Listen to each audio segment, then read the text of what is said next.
Hey guys, Savage Art Recovery back for another video. How are you guys doing? I am doing pretty good. Pretty good.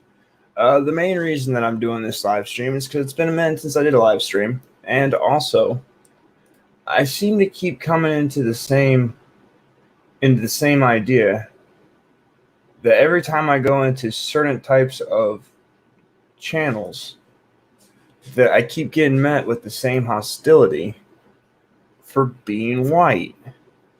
And I just wanted to see if I don't think it's okay to be racist towards white people, just like I don't think it's okay to be racist towards anyone else. But just wanted to come down and have a little chat about this because I think this would be a good topic because, as you know, the following is very mixed. My subscriber base is very mixed, and unfortunately, it seems that in today's climate, there are a lot of bigotry towards white people, which, deserved or undeserved, I don't feel is good for anybody. But you know, like there's a story that I want to show. There's a story that I want to show that I did a video on, like this week actually, and you don't see the story in the mainstream media because the perpetrator is black and the victims are white. And this happens a lot where there is a bias in the media and coverage of things, and it paints a narrative. And you constantly see, like in the Zimmerman case, Zimmerman was said to be a white man even though he was Mexican. Um, there's a lot of times where there's this idea that white cops are killing black people, but most of the time, like Freddie Gray, it was 3 white cops and 3 black cops. So there really is this false narrative that paints this Marxist idea of white versus black, which is by and large a Marxist idea, a Marxist ideology, because you have to have an oppressed and an oppressor. Same thing with feminism. When it comes to feminism, the man oppressing the woman is the same idea of the Marxist idea, just like classism is the same idea. So just wanted to bring up a little live stream about, is it okay to be racist to white people?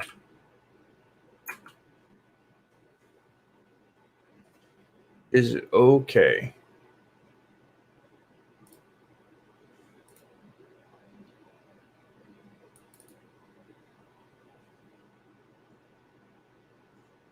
So here's an article.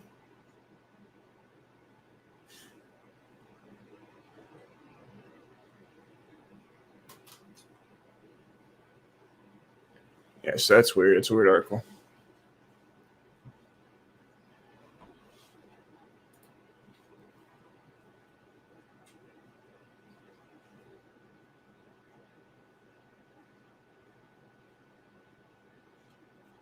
Well, here, I'm going to drop the link so you guys can come on the panel and we can discuss it.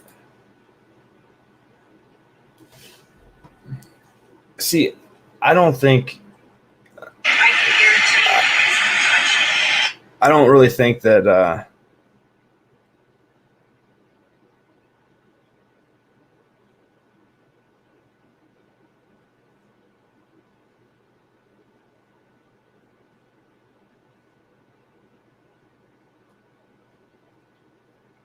that's messed up. But I dropped the link so you guys can come on here and discuss it. This isn't well, the problem in society today is too many people have weak skin. Like their skin is very thin and they don't like to hear mean things. For example, I was just on a panel and I was called Brad because I have a pale face. So I asked the person, does that make you Tyrone? And someone else told me that I was being a Nazi by speaking like that. But I wasn't. If you're going to call me some generic white name, why can't I call you a generic black name? Like, don't be disrespectful if you don't want to be disrespectful. Like, it's just that simple. But there's this idea that in society that you can just take a dump on white people and they should take it, which I don't think that's a good idea. I don't think that's really positive in society, because in reality, white men and black men have much more in common together than we are told. Especially when it comes to high school dropouts, when it comes to like being attacked, like being a woman compared to a man, you're more likely to go to jail for longer if you're white or black compared to a woman. You're more likely to get assaulted, male, white or black, compared to a woman.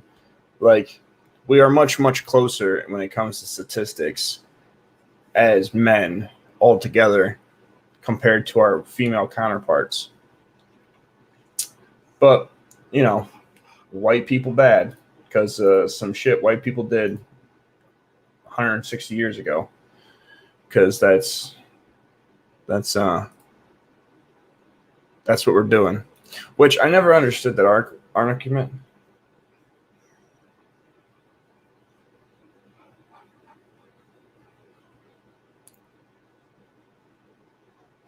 Monte Cristo, I'm not exactly sure what you're saying, because I don't think I'm dressed like a Brad. I have like a t-shirt on.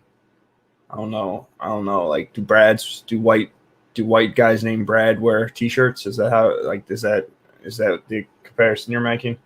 Because in reality, I just had, like, I'm not sure what you're trying to get at, to be honest with you. But I'm going to drop the link. So again, you can come up here and explain it, because trying to articulate something through text message or chat is a lot harder, because there's really no context to if you dress like a vampire. Like, I'm not sure what you're referencing or what you're talking to, but it does seem that there is a lot of anti-white sentiment these days. And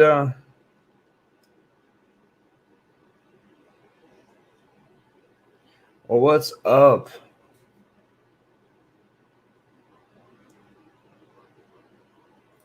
It's not so much that, like, I'm not saying that there's just a double standard, but I'm saying that there is, like, there's definitely a double standard, but there's definitely more of a,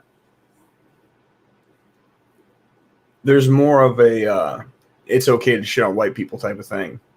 And, like, yeah, I guess it would be a double standard. That's not really the argument that I was making. Like, yeah, like, pretty much that's not the argument that I'm making, but it would be a double standard. There's just, like, I literally got told in a panel that I was just in that because I'm white, I don't know anything, and that being white, I have to prove my value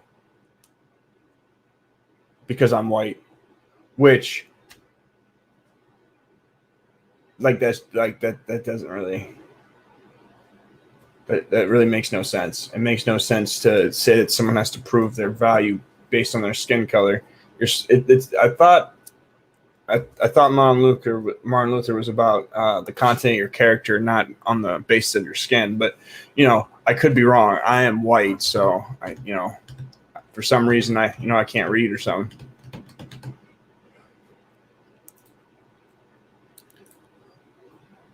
But yeah, I made this chat to have this live stream to have a chat with some folks, have a little conversation. I haven't showed my face on the channel for a minute. I haven't had a live stream with anybody.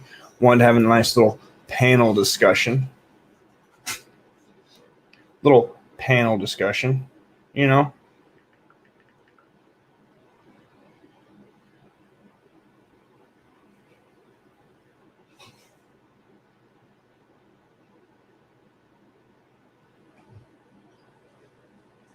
Yes, Blake. I am taking calls.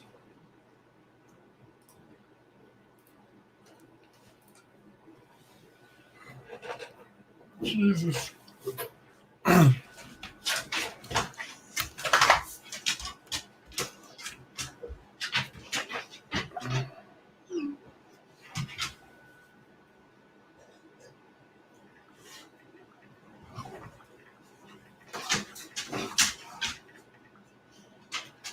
But yeah, come on up here, Blake.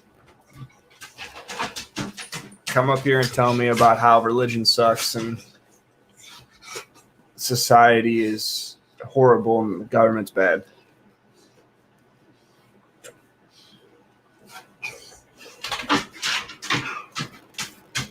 Unfortunately,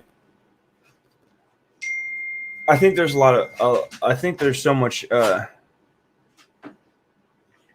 I think there's a lot of tension that's yeah, you can. I can also be a woman and dress like a whore and tell you that I'm classy. There's a famous Dave Chappelle joke where he says,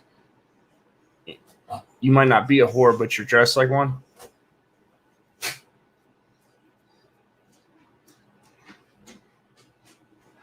This is crazy. I literally just woke up an hour ago and I'm yawning like a child. Anyone that wants to get up on the panel, you're more than welcome to come up here. That's true. A lot of businessmen are criminals. Yeah. That is a fact. Unfortunately, stop. Unfortunately, I feel like the climate with all this stuff with Black Lives Matter and the cops and Black Lives Matter and the cops and this idea of people being, white people and are innately racist and oppressors. I think it's really pushed to the climate that it's okay to shit on white people. I think that is definitely that is the yes, you can be black and be racist. Yeah, I believe you totally can.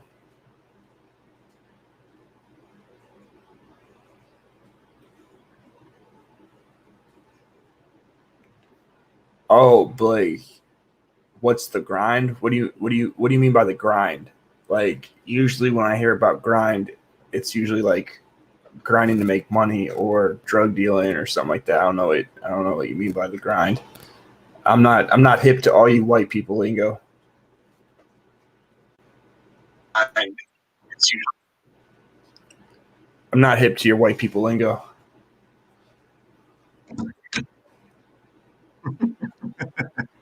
You're antagonizing me, man. You're hitting me hard already. I hadn't even got on yet. When I said grind, I mean, what's the abrasion? What's the friction? What's the grind about what? About the title?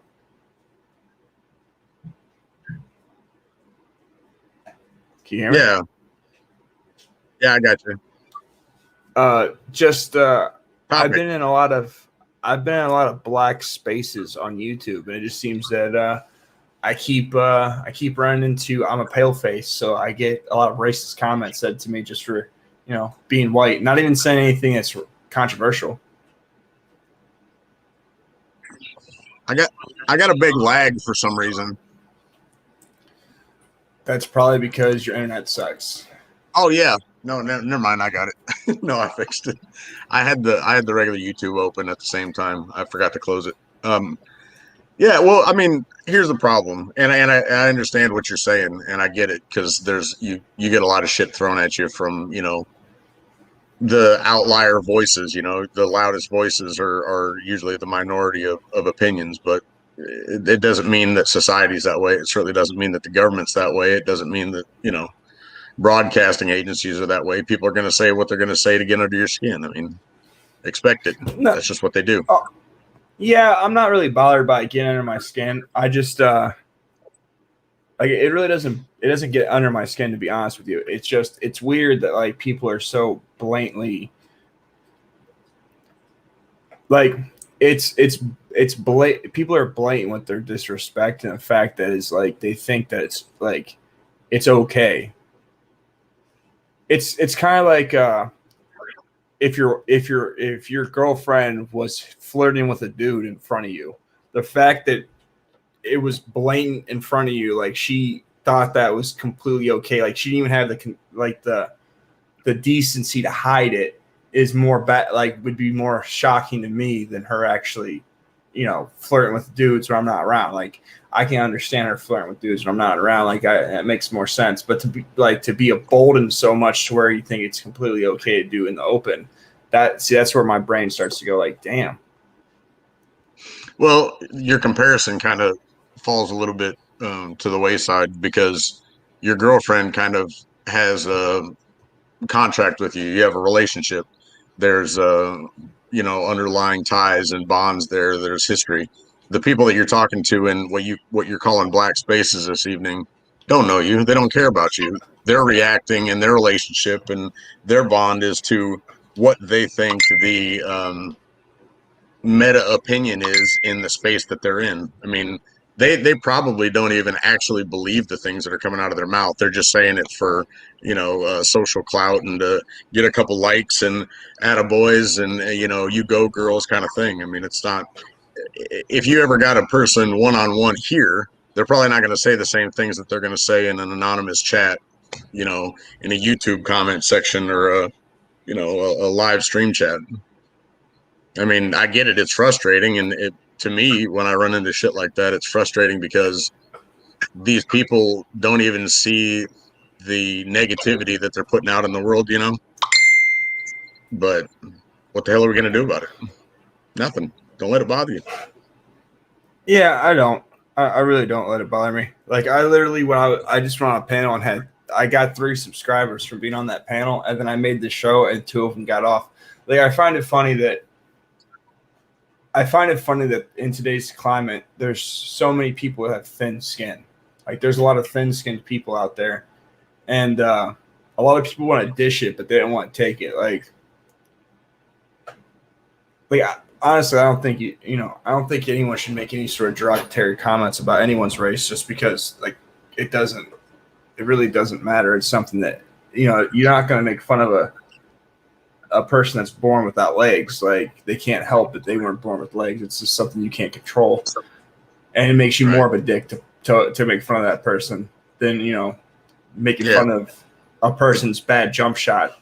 Like you can work on your jump shot, you can't work on your legs. But you can't work on your skin. Not that it means anything, but yeah. I mean, that's kind of one of the difficulties with chats and Facebook comment sections and all that stuff.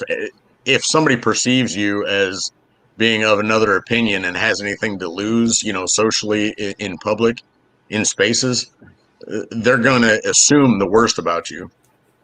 If you say something or you bring up a point or, hey, that's not really so, they're going to take it to the max. They're going to go to the far end of the spectrum and say, oh, the kinds of things that I'm sure you were experiencing. You're white. You don't know. You're this, you're that. Oh, you're a man. You're privileged. You're any number of different things, of course. But like I could totally understand that. Like if I'm talking to a woman about women and them saying you're a man, but like the topics that we like just in the last panel, the topic that I was talking about had nothing to do with race. Like I didn't mention the word race, not one bit, but somehow my race is what made what I said not valid, even though I wasn't talking about race. the people that were on the panel when I started talking wasn't talking about race. Like race wasn't any part of the conversation, but I'm white while I said it. So like that was the issue. That was the issue that I was white and talking. So I get it. Well, Not to really, some but people, yeah. like there's like what they call critical race theory, and you know, postmodernists don't really believe that anything can be substantiated or really even true. You know, it's the breakdown of everything that we collectively understand or believe, and they want to challenge everything on every level. And it just so happens that race is the sore spot in our culture today, and that's where they're going to pick, and that's where they're going to hit it. You know, again, I don't think that most of these people even actually believe the stuff that's coming out of their mouth.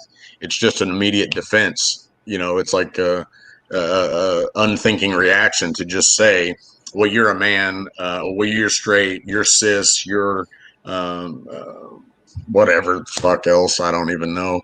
Of course, you're white, but yeah, I mean, I've run into it plenty of times where, yeah, they'll bring up shit like, oh, well, you're probably just a bad dad. And, you know, they say things that don't even, they can't possibly know and don't really have any bearing on the conversation, but somehow they're going to tie it in just to undermine you, just to get you pissed, just to say something offensive instead of having to defend their points or their critical thought or lack thereof, or lack of rationale most of the time. They want to stay in that emotional realm to just amp things up and try to make you feel bad. And, you know, sometimes it works, sometimes it doesn't. Yeah, see, unfortunately, I was born with this pale skin since birth, so. Well, go get some spray on tanner, man. You know, it works for the Trump. I mean, shit. Yeah, but they call him orange, so it goes back to him being white. You wouldn't be calling him orange if he was white and had to turn himself orange. Well, if you turned out to be orange, at least it would be your doing, you know? That's true. I could control the hue of the orange on my skin. Right. See? Now, if I turned out orange, does that mean that I can't talk about apples? Well, pineapples probably. You can't talk about pineapples. You can talk about apples, not pineapples. Well, see, I figured I won't be able to talk about apples because you ever hear the comparison apples to oranges? I would be an orange. Yeah. So, yeah, I got you. So, yeah. I'm not too sure. Like, how far are we taking this discrediting of someone's statement based on their skin color? I'm not taking it anywhere because it doesn't mean anything to me either. It's kind of like you know, you say to a kid, hey, let's talk about your favorite food, and they're stuffed or they got the flu and they're not hungry, and they throw a fit and talk about you know, how the stars scare them or something. And these things that they're bringing up don't really have anything to do with any of the topics that they throw them out for. But if you were orange, you might not even be able to talk about fruit or vegetables, especially if you're straight orange. And well, fruit are they're multi-sex. They're not so yeah, you couldn't even say you're a male orange. But I mean, if you were straight, I don't fucking know. We're getting way off topic. I'm kind of goofy. Are you goofy too? I'm tired. I kind of look Chinese. I look East Asian because my eyes are open about that big. So the actual video, like the topic that I was discussing was called educated versus non-educated women. Who is higher value? So Neither. that was the topic, and somehow me being white I don't even understand. Like the topic's not even like race based. Like it's not even a race based topic, and somehow me talking about women has to do with being white. Like I don't even get it. Well, you don't have to say it, but where was that conversation happening at? It was happening from a YouTuber, and the YouTuber, I'm not going to mention their name because I'm not trying. Like it wasn't their fault. It was people in their chat. So like I'm not trying to throw shade on her or anything like that because she was quite respectful. But is she black? well, that's the thing. She is black, but she's not from America, and she's half black. So like by talking trash to me about being white, you're also making the same argument to the host. Right. You know, so like it doesn't make any sense. Well, trying to think from the perspective of maybe her audience, her audience is probably, maybe more black, and her being half and then talking to you probably puts them on edge maybe a little bit, and certainly just your presence alone probably makes them quite a bit defensive, especially towards any words. And if you say anything at all that, cuts deep or hits the center of the issue, then yeah, they're going to take offense to it. Whether it's true or not, it doesn't really matter. It doesn't compute to these people. It's all, well, I shouldn't say all, it's almost nearly completely emotional reaction to these kinds of things. And you can't expect somebody that's anonymous behind a keyboard that you're not having a one-on-one interaction with to give you the benefit of the doubt on anything. Well, the thing of it is, I think the people that were making the comments, I think even one-on-one, they'd still say the same shit. I don't. Because I do, because I do feel that's why the question was for this live stream: is it okay to be racist to white people? Because I feel like it's to a point in the climate that it's socially acceptable to shit on white people in the open, and it's fine. Like you have journalists that say that they hate white people, and then they get hired to the New York Post, or they get hired to like Wall Street Journal and stuff. Like you have prominent people that say anti-white stuff in the open and then get hired. But like if you get caught singing a rap song with the N-word in it and you say it singing the song 10 years ago when you were 19, you get canceled now. So like I do think that it doesn't really matter that it's anonymous or whatnot. I think it would still affect the conversation even in front of people, like even face to face.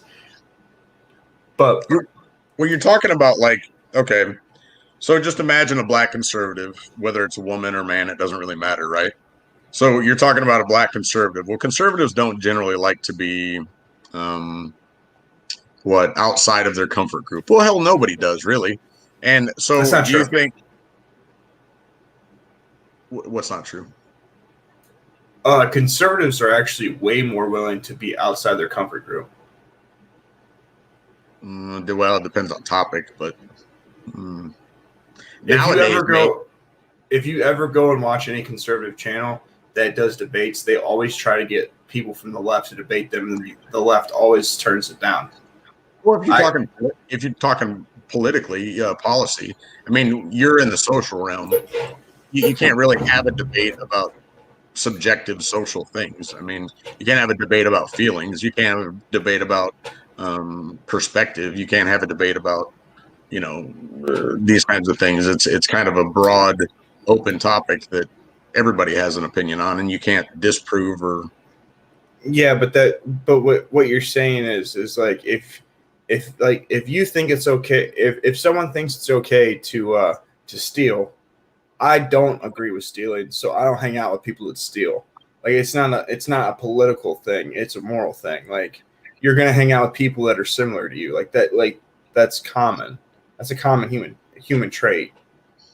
Well, all those terms that you're talking about, is it okay to be racist to white people, and all these kind of subsequent words that end up following in the conversation. Okay, so what is it being racist? What does that mean?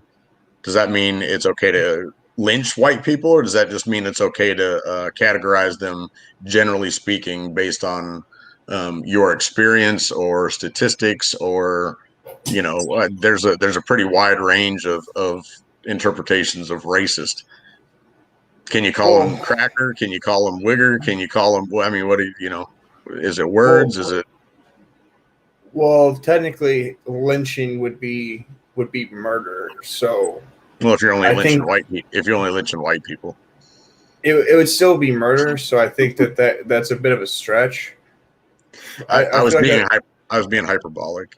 I didn't. Yeah, mean I feel like that's a bit of a stretch, but at like at the end of the day, I do think that like just saying racist shit. Like this is the other thing. Like I got called Brad multiple times and Eminem. And the first guy I corrected. The second guy I said, "Hey, I live in Cleveland. It's MGK, thank you." Like I honestly feel that like these people think that disrespect is actually a problem. Like it doesn't bother me personally. Like you can say whatever you want because I've been white since birth, so I don't have a complex about it. But like when dude called me Brad, he's like, "You're making Brad mad," and I said, "Well, if I'm Brad, does that make you Tyrone?" That really pissed some people off. I'm sure. That really pissed some people off. And dude told me to watch what I was saying. I said, "Well, then don't call me Brad." Like they got mad because you snapped back at them, not because of what you said, because you beat them in the moment. You know what I mean? It was quick. It was probably quick.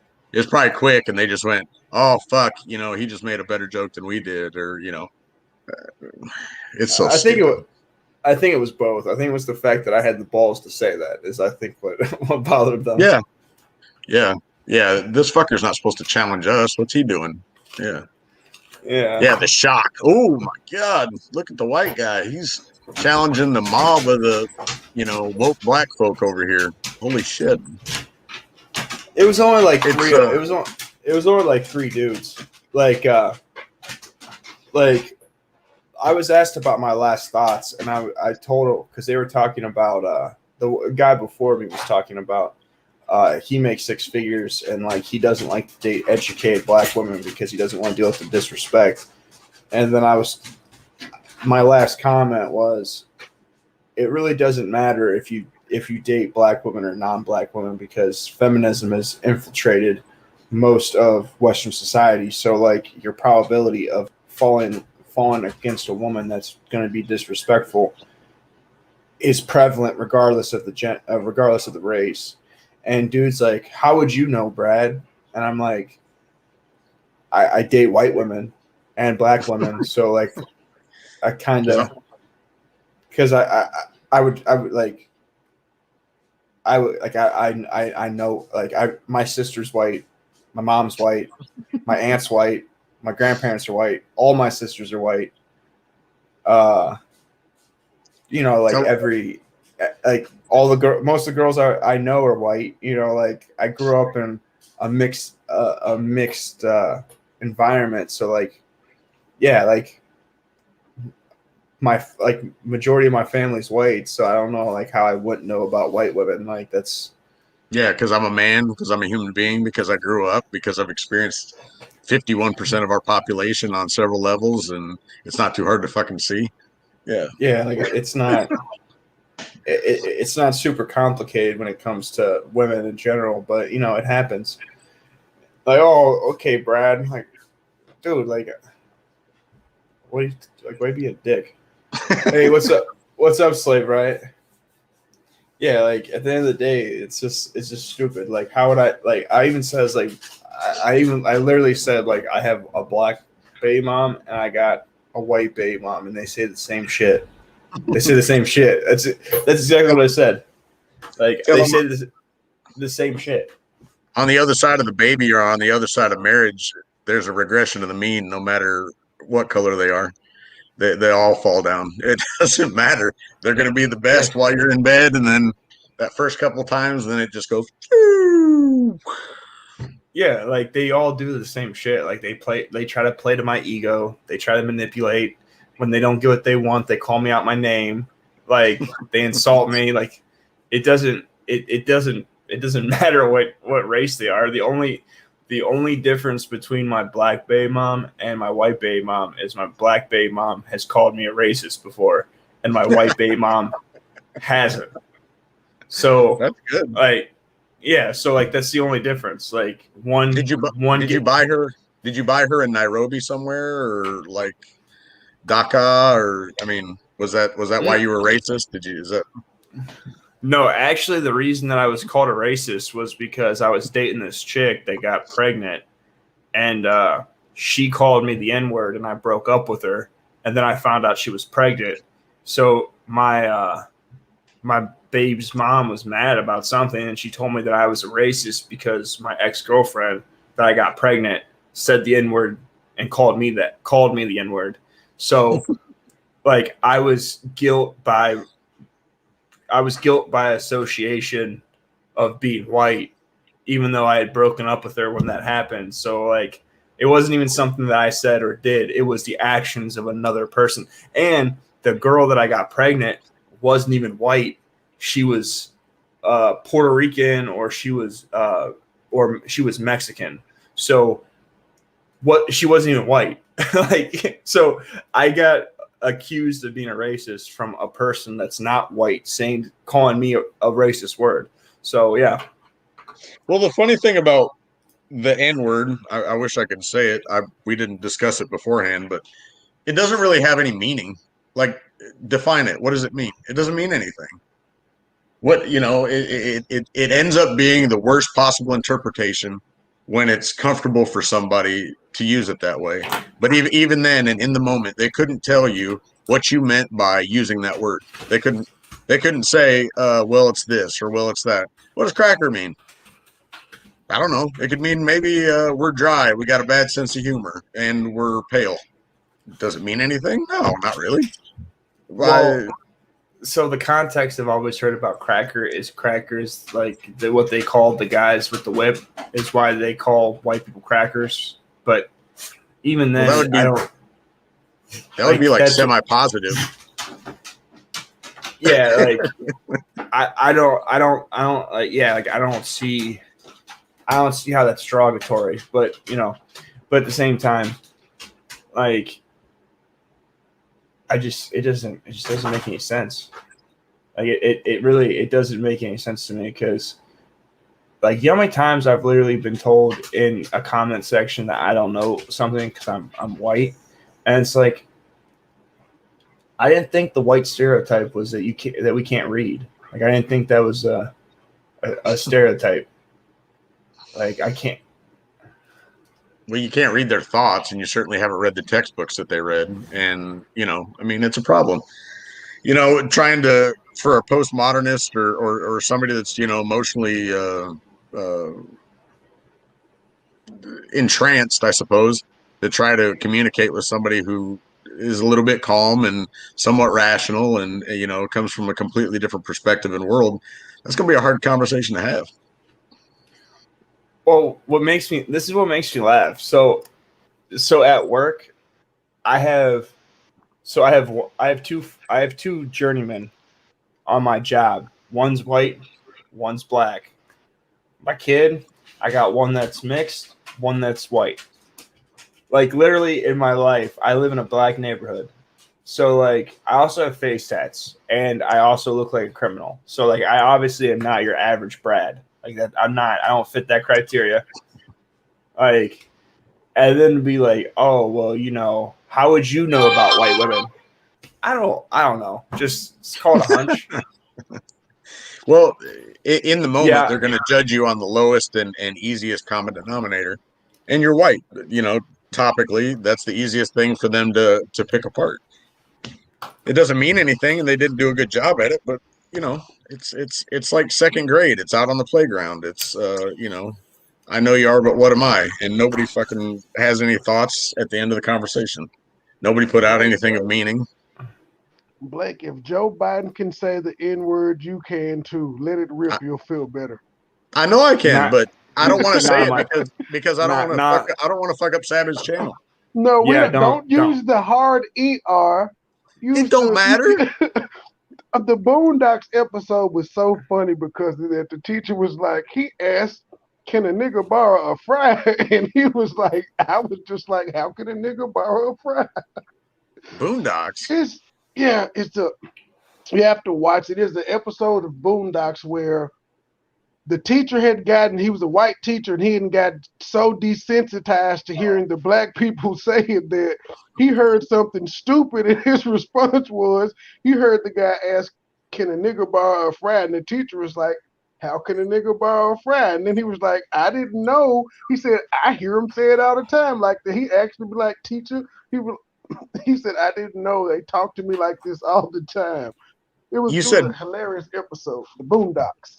You said Boondocks and it threw me off because I thought you were talking about Boondock Saints. I'm like, I don't think they said that word in that movie at all. Nah, the cartoon. I got you.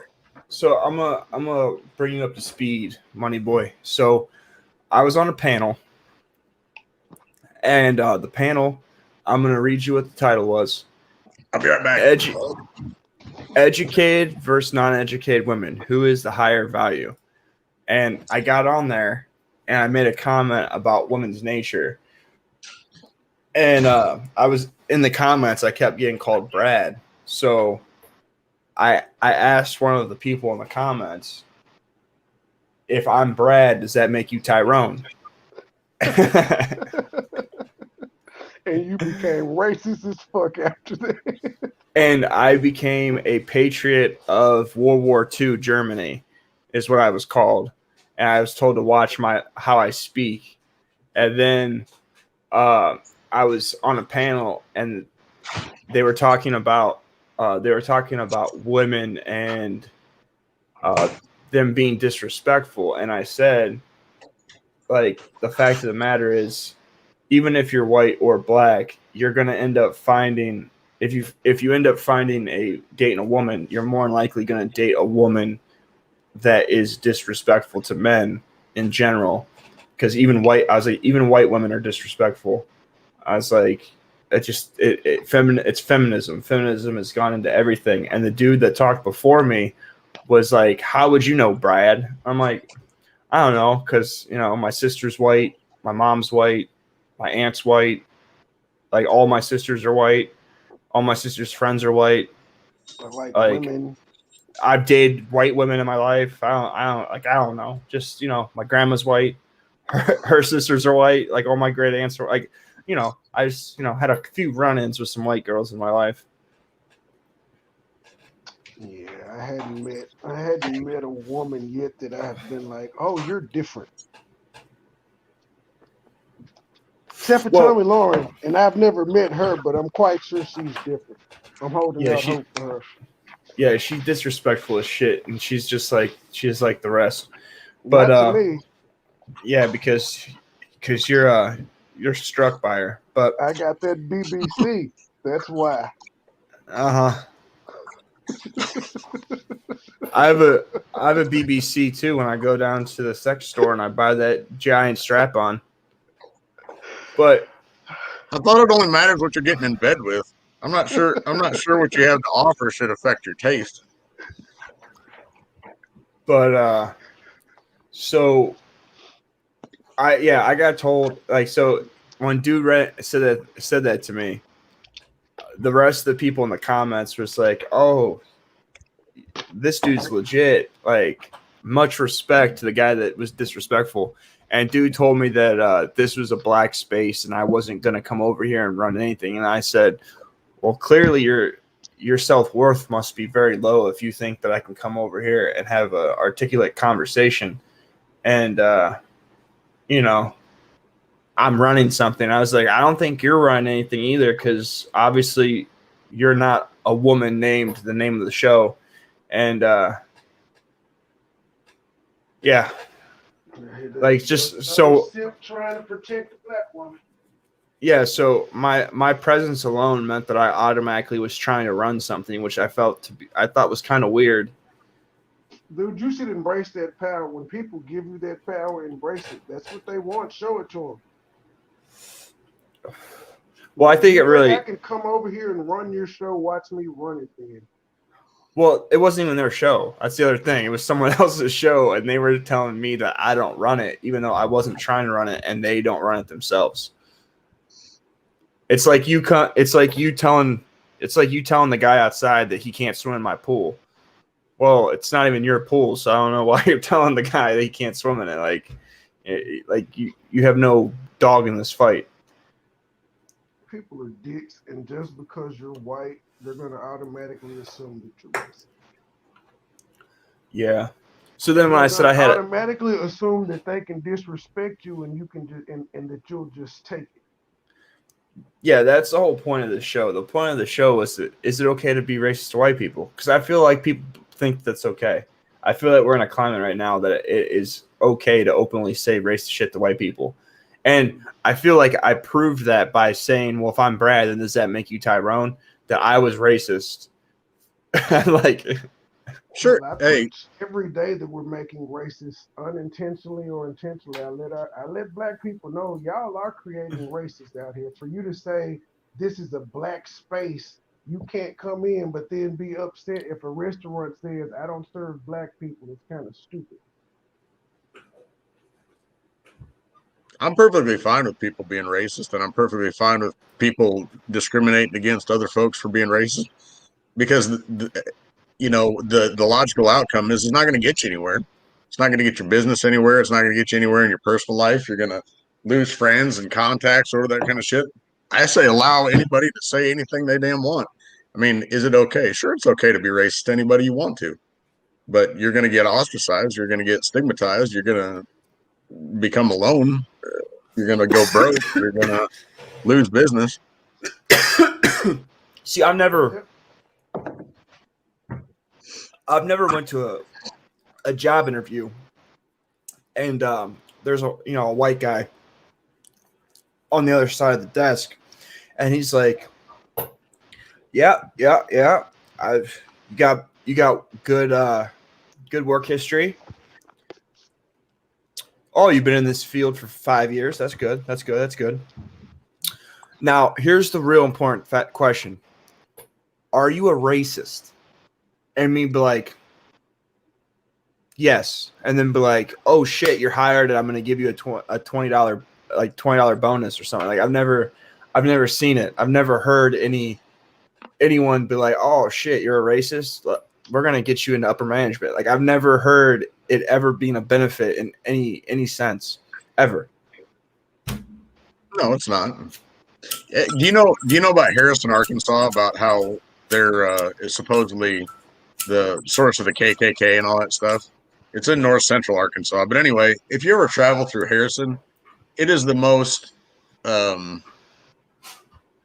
town. I mean, the people are stupid. I'm not saying they're even all racist, but they're so backward and closed minded, and everybody just looks forward, and they're closed off, not just in the way of race or even that portion of thought, but in virtually everything. They've got blinders on. The town's dying. It's there's a bunch of rundown shacks around that whole place. It manifests itself, that limited way of thinking, in all sorts of ways, not just on the color of people's skin and how they're treated. It's I don't know. It's like a symptom of a dying person, a dying soul, a dead mind. Yeah, I get what you're saying. So, Money Boy. So, question: is it okay to be racist to white people in 2020? Is it okay to be racist to white people specifically? I don't Not you. think so. Yes, I Not you don't think personally. so. I don't think so, but I think the climate has kind of emboldened it. And so that's where we are now.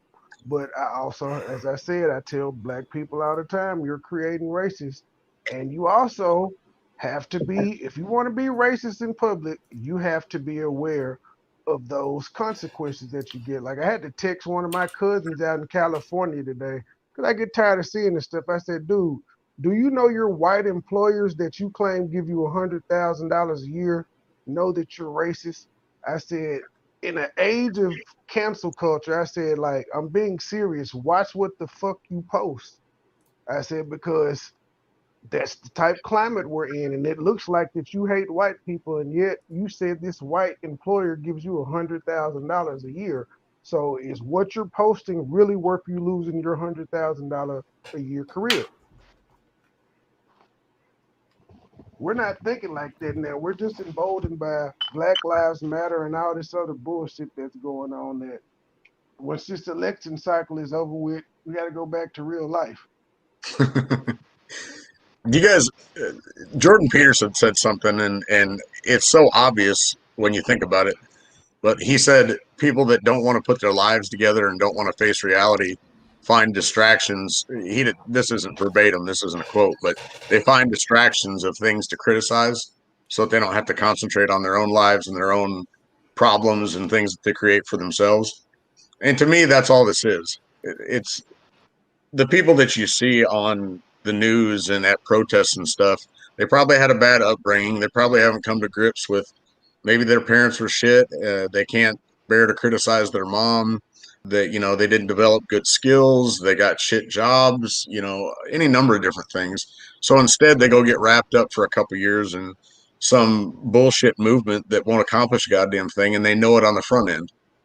They're doing it in avoidance of all their problems that they've created for themselves and refuse to face. I mean, to me, that's the biggest problem of all this. Like, I don't even see that anything that they put on the news is real. Like, the riots aren't real. What they're saying is not real. It's all there's all underlying issues of. I mean, I bet you could go poll the rioters and the protesters and the looters and stuff like that, and you could probably come up with 96% of them grew up in broken homes. I mean, there are statistical realities of all these people's lives that probably align with outrageous similarity. They're probably mentally broken on antidepressants, SSRIs, we're on Ritalin. The correlation of all these things is probably shocking. I was asked why I wasn't out protesting and marching when they were doing the shit in Memphis. I said, because I don't want to be pepper sprayed. That's why I don't want to be pepper sprayed. I don't want to inhale it. I don't want to be around it. I don't want to run. I don't want to be shot with rubber bullets. I'm cool. Do you know why you know why you don't see me protesting anywhere? I'm listening. Because I have a fucking job. That's why.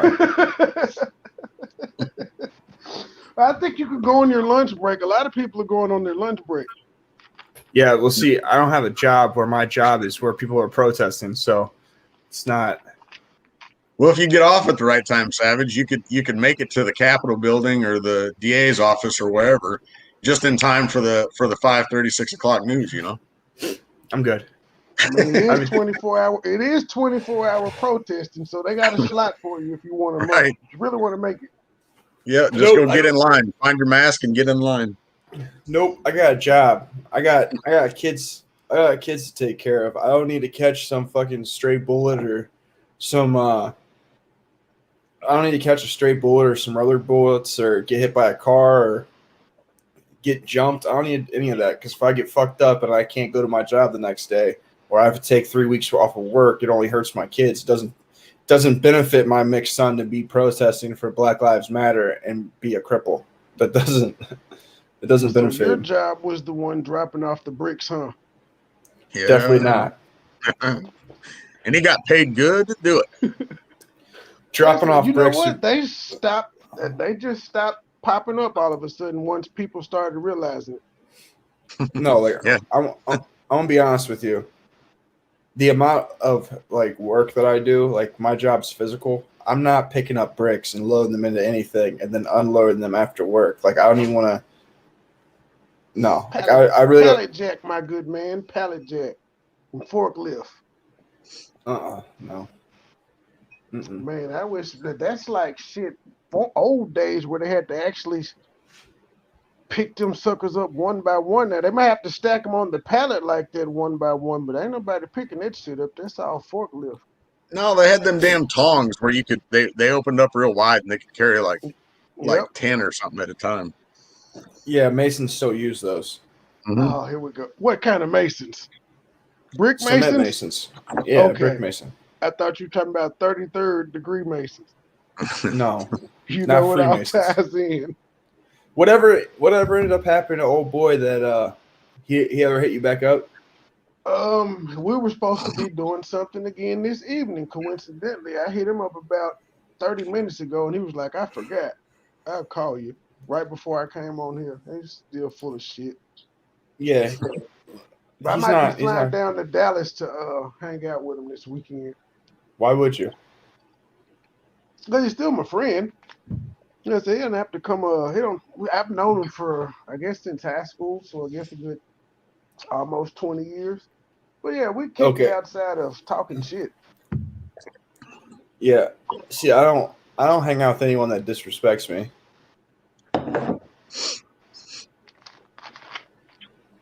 Yeah. Well, him not actually doing the interview, I don't consider disrespect. I call it not keeping his word, or a little,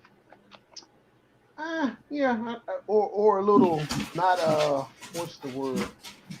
Not being a man, but I don't call it disrespect. When you tell me that a genius doesn't have to talk, a genius doesn't have to speak or some shit, I'll take that as disrespect. That's just me. If I get in your car and I spit on the floor, is that disrespectful? Only if I like spit. If I like spit, it's not. But I don't like spit, so yeah, it would be disrespectful. Do you like your time? Only if it's his car. You said, do I like who? Do you like your time? Yeah. Okay. Well, if he wasted your time, then that's disrespectful. Oh yeah, I definitely said I could. I see not keeping your word is disrespectful. That's the more thing, but I ain't personally offended by it. I understand like the shit that Savage and I do. It's hard to get people to talk to us, especially on camera. You got your own channel? Yeah. I got your number the other day so I could link up with you, and I ended up deleting the whole damn text message that Savage sent it to me through. But yeah, it's hard to get people to talk to us. And this particular guy, he's a Mason, and he has a regular job, so he's worried about his actual job doing cancel culture, and there may be a lot of shit that he can't say too. So I understand people's He can't I say send anything. you text messages every day though, of somebody, goddamn it, saying they would do some shit, an interview, and then they'd be like, "Well, never mind." They always decline. He can't talk about it. Well, I got a pretty flexible job, and I'll talk about anything. I don't know if I'm a draw of any sort, but I could even shell out some money. Hell, it's entertainment for me. Yeah, I like your views on life. That's why I want to link up with you. And then of course, every time I link up with somebody white, they always say, "Oh, you got a racist on your show." You just let him say anything. He's like, I can't stop him from saying anything. Just tell him tell him I'm Cuban. I'm sure. I'm sure that's what they said to you the other night when I was on your show. I got a couple of it. Yeah, I got a couple of it. I got a couple people, but if anybody listens to you talk, they can't come away with it. You actually could say you're black, Blake. You don't have to say you're Cuban. You can say I'm black. I'm like, I have the exact history of Kamala Harris, and you're good. Yeah. Well, see, this is so. Whenever people talk about this, like anytime people talk about institutional racism, and they talk about how black people are messed up because of slavery, and the reason that black people are where they're at now is because of slavery. I say, well, my great grandmother was half black and half Indian, so that makes me black because she was half black then, and she's dead, but she's still half black, so that would make me black, right? They don't like that argument. But and those same people will say, well, you know, everybody comes from Africa. And I asked them, well, if everyone comes from Africa, I was like, that means white people are like our descendants, our brothers, our sisters. Why are you upset with them? Why do you not like them? If we all come from the same place, why do you not like them? And then they never have an answer. Well, Hey. I just want to say something. I just officially hit 500 subscribers. I actually was at 501 when I went to that last panel, but when I started this, is it okay to be white or is it okay to be racist to white people? Obviously, some people unsubscribed, of course, but now that we're in the middle of the show, I am currently sitting at 500 subscribers. So, Congratulations. thank you guys. You were just at like You were just at like 210 or something like a month ago, weren't you? Right. He blew past my ass when we did our first stream together. Yeah. He blew past me. So Congrats. to the question though, I think it is okay to be racist to white people, and I think it's okay to be racist to anybody because none of it matters unless it's the government. The government can't do that, but anybody else can, including businesses. They will suffer the consequences, and it's okay. If Well, your I got a question. racism doesn't hurt me, I don't care. Be racist. I would rather you be overtly racist so that I can know who you are and avoid you than to actually wonder and you actually be racist behind the scenes doing shit that could actually affect me. Well, I have a question. So, if it's okay for people to be racist and businesses to be racist, why is it not okay for the government to be racist? Because the government is people. Yeah, it technically is. Well, the government's an entity. It's actually a corporation, but the government, under our agreed upon social contract, is supposed to be equal to all of its citizens, right? If everybody pays taxes, if everybody lives here, if everybody but not everyone pays taxes. Well, that'd be cool if it was our robot, but we got people running the actual system. Well, none of the policies are racist. Well, I shouldn't say that. There are policies, there are spending programs, there are social programs that are actually racist. Well, they're disproportionate. They're disproportionate. I wouldn't say they're actually racist because they don't say we won't give this group any money. They just give them a little bit. Except for if you're white men. If you're white men, they just won't give you anything. Yeah. Well, I can't go out and get the same type of welfare benefits that black females can get. So that just don't fuck with men at all. You can't. You can't. But if you were to have your kid, you could. It's hard to get a kid. I've tried to go through custody, and you know what their solution was? Why don't you pay child support? I'm like, this lady doesn't. Her living conditions are shit, and your response to that is, why don't you pay child support? But my response was, because she has 3 other kids, and I don't think whatever I'm going to give her for my child is going to go directly to my child. That's why whenever she says she needs something for my child, I make sure I take it. Well, that was also the other argument that I had when it came to child support. Like, so if my kid's mom has 2 kids and she has a kid with me, and she has a kid with another guy that isn't on child support, and I pay, let's say, $1,000 a month in child support, how are you going to tell me that $1,000 is paying just for my child and it's not getting divided into another child? That's only logical. It's like that's only a logical argument that you would be supporting another child. So how am I supposed? Why am I supposed to pay for a child that's not mine? I have no idea. That's just a byproduct of the system.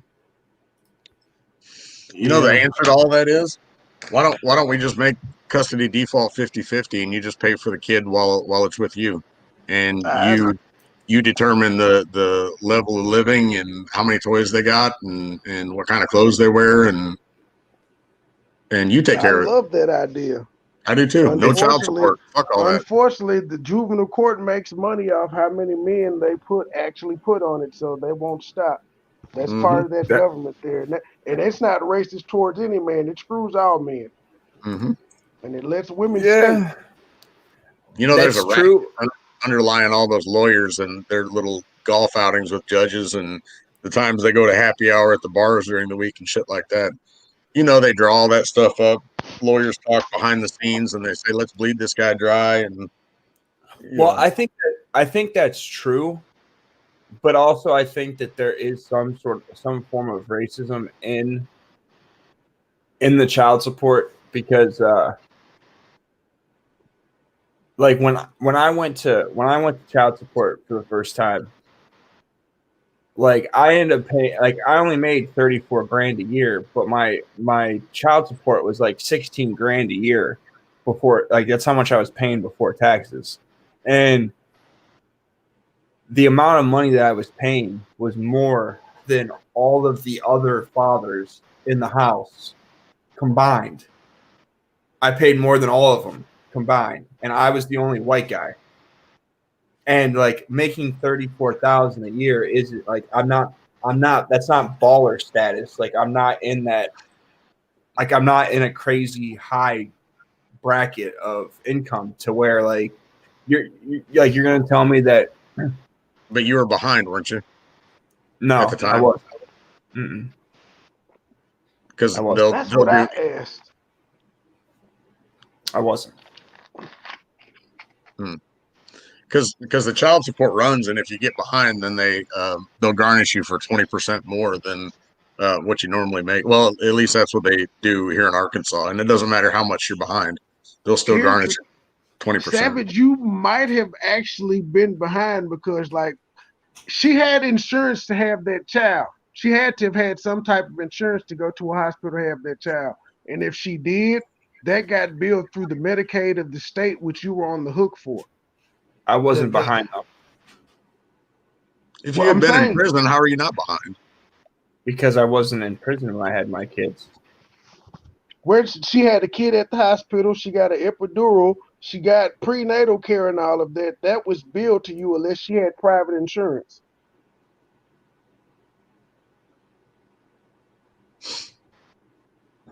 Well, see, I know for a fact that my child support wasn't behind because we went through a custody battle before we went to child support. So it was already on the court docket that I provided everything for him prior to being on child support. So they couldn't go back. Yeah, they can. In Tennessee, really. they call those gifts. In Tennessee, No. they're called gifts. Yeah, No. you can't monetize that or show it as proof. The only thing the child support court cares about is how much money you make, how much she. Well, now sometimes it's how much she makes, and they just look it up on a chart and say you make X amount per year and you have X amount of kids and you owe blah. They don't care. None of that matters. I understand what you're saying, but I'm telling you that it was an open fact that I paid for everything for my son. Like anything he needed, I paid for. It was like It there doesn't was matter. but it does because they don't have to garnish. They don't have to give you arrears. They don't have to. Well, So here's how my deal went. But listen, in my situation, I said I paid for X, and then the mom said, "Hey, he did pay for X." So there was no disputing how much money I paid or any of that stuff. So I wasn't forced to pay back child support. So the order that I got was based on my income. That was all it was based on. It wasn't based on child support in any way. Well, so here's how mine went. She filed in December, middle of December, and we had our hearing the beginning of March. And during that time, I'd been paying child support the whole time, and I'd made her sign off on the deal every time I wrote her a check. And so we go to court, and the judge asks her if she wants to file for back child support, and she says no. And I thought she would. So she could have filed for back child support from the time of filing, which would have went back 2.5 months. Yeah, 2.5 months. And I found out later after I talked to my lawyer, I showed him all this stuff and explained to him the situation. He said, you writing those checks and putting child support on there and even making her sign off that she received them and everything like that doesn't matter. It won't be calculated for any kind of child support. And if she had filed, he told me if she had filed for back child support, none of the things that I bought, none of the checks that I wrote her, none of the cash that I handed over to her would have mattered a damn bit. She could have filed for it. Yeah, it depends on the judge.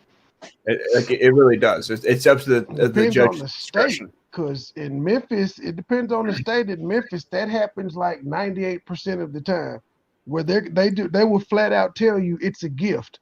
I understand you did that. It was a gift though, not that you were taking care of your child and you were handling your responsibility. They call it a gift. Yep. I understand what you're saying, but I'm telling you, in my circumstance, it wasn't that way. Well, no, we're just talking about how the system is shit anyway. Yeah. We would say you're lucky, but it still sounds like you got the short end of the stick. So, Well, the only reason, like, I'm not trying to take a shit on anybody. I'm just saying, like, you guys said that it's, the child support system really isn't based on race, and I'm going to say as a whole it is. As a whole it's not. But in my circumstance, I just don't understand how not owing back child support and there being other dads with other kids, that all of my child support was still more than all of theirs put together. And it's not like one or two dads. because you were the only one that was working. Yeah. And that was the same thing in my case. All the other dads in that, the other 3 dads had child support orders issued out for them. None of them were paying. And they wanted, and their solution was, why don't you be the 4th? We know you're trying to get custody of your child, but our solution is, why don't you be the 4th dad on child support? I mean, I'm liking it, but if I want custody, though, would that not eliminate the need for child support? I'm saying I will support my child fully. None of it makes any sense. I'll tell you something that's stupid. So this might have been part of your case, Savage.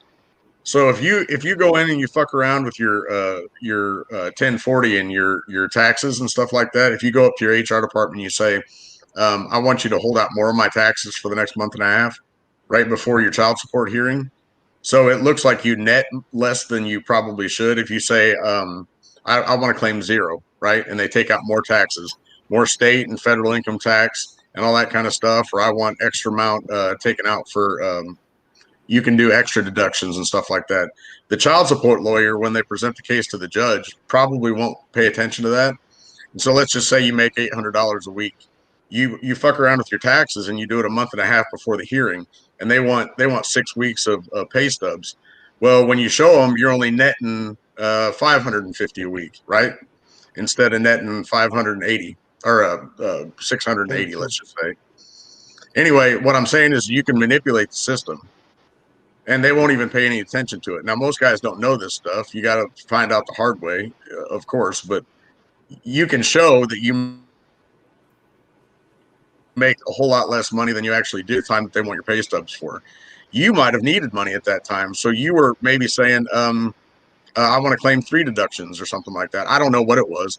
You wanted less taxes out of your check so that you could have the money right then and there, so you could pay off fines and maybe get a place, maybe buy some shit for, the dorm that you were staying in or the facility. I mean, I don't know what all could have happened, but that's one where,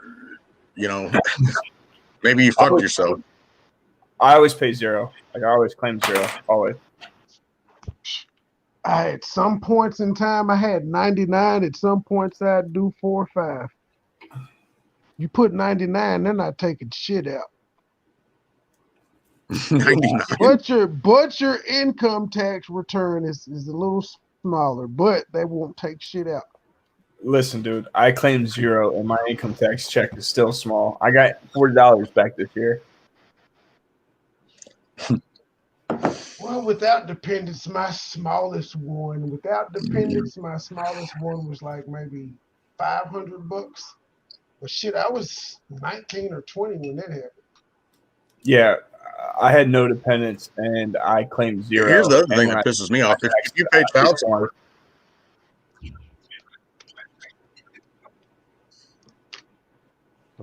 child support, why don't you get to claim your kid on your taxes every other year? That doesn't make any sense to me. If it's all about finances and you pay your child support, why don't you get to claim your kid every other year? Because that's the mom feels like she has 100% control.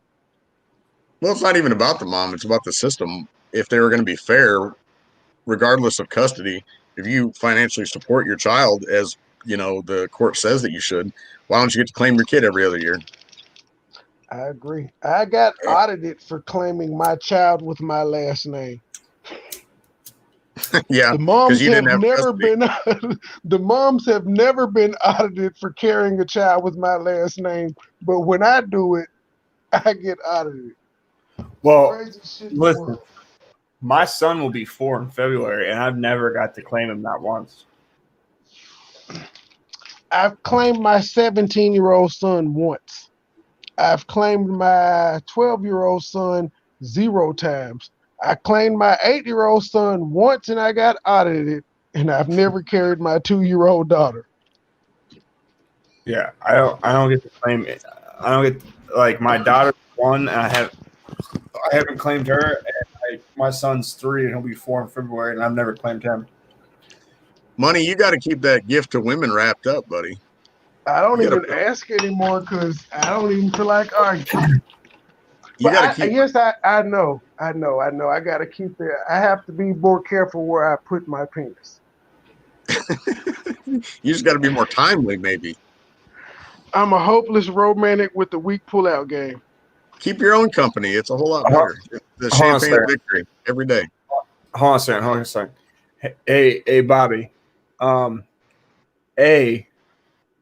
Just because I have tattoos on my hands and my face doesn't mean that I cannot financially plan. B, I don't drink alcohol. All right. 3, you can just take my cock and put it in the back of your throat. And if Get you want 'em. to talk about these hands, I know these hands are real straight. So just because you're on the internet and you think you're a tough guy talking shit to a channel, like Bring him in. I'm not that white dude you can just talk shit to. I don't have a problem going back to jail. Yeah, say bitch. Bring him in. I don't even know what he said, Savage, but let him come on. Hell, it'd be great entertainment, drama. It sells. Right. You should be able to discuss your differences like a man, Bobby. Come on Yep. in. Roll with it. He said Yeah. the moment you get tattoos on your hands, you are excluded from financial planning, conversations. Go stand by the keg and smoke a cigarette. Why don't you go stand by your fucking butch woman and suck my cock? How about that? I have 28 tattoos all over me. Doesn't mean I can't financially plan. Yeah. Do you think stockbrokers don't have tattoos? Yeah. There's fucking surgeons that have tattoos. Like, it makes no sense. That you're feeding into the stereotype that you don't want to be. Like, you don't want to be stereotyped, Bobby, but you just hit him with the stereotype. Well, it looks like he has a picture of some donuts. So I'm not exactly sure what exactly what he was trying to get there. He's not trying to get at nothing. He's being an idiot, and just like the people that you were talking about earlier, Savage, about how they were just saying that you can't talk because you're white. Well, it doesn't mean anything. He doesn't even have a fucking point. Well, I find it funny that dude wants to pocket watch, talk about my financial planning, but that's about it. You're running your mouth about another man's pocket, so I don't know what you're doing with your life that you need to worry about my pockets. That's like worrying about my dick goes. Why don't you just worry about where yours goes? How does a tattoo equate to financial planning, though? That's like saying if Bobby has some Nikes, that's like saying he has poor financial planning. Like, what the fuck? How does one equate to the other? To steelman him, you could say that an excess of tattoos might indicate the potential for bad financial planning.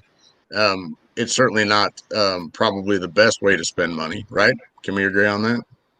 Yeah, but neither is me buying a pack of cigarettes a day. Right, but these decisions were made in the past, right? Neither's paying hookers. Paying hookers is right.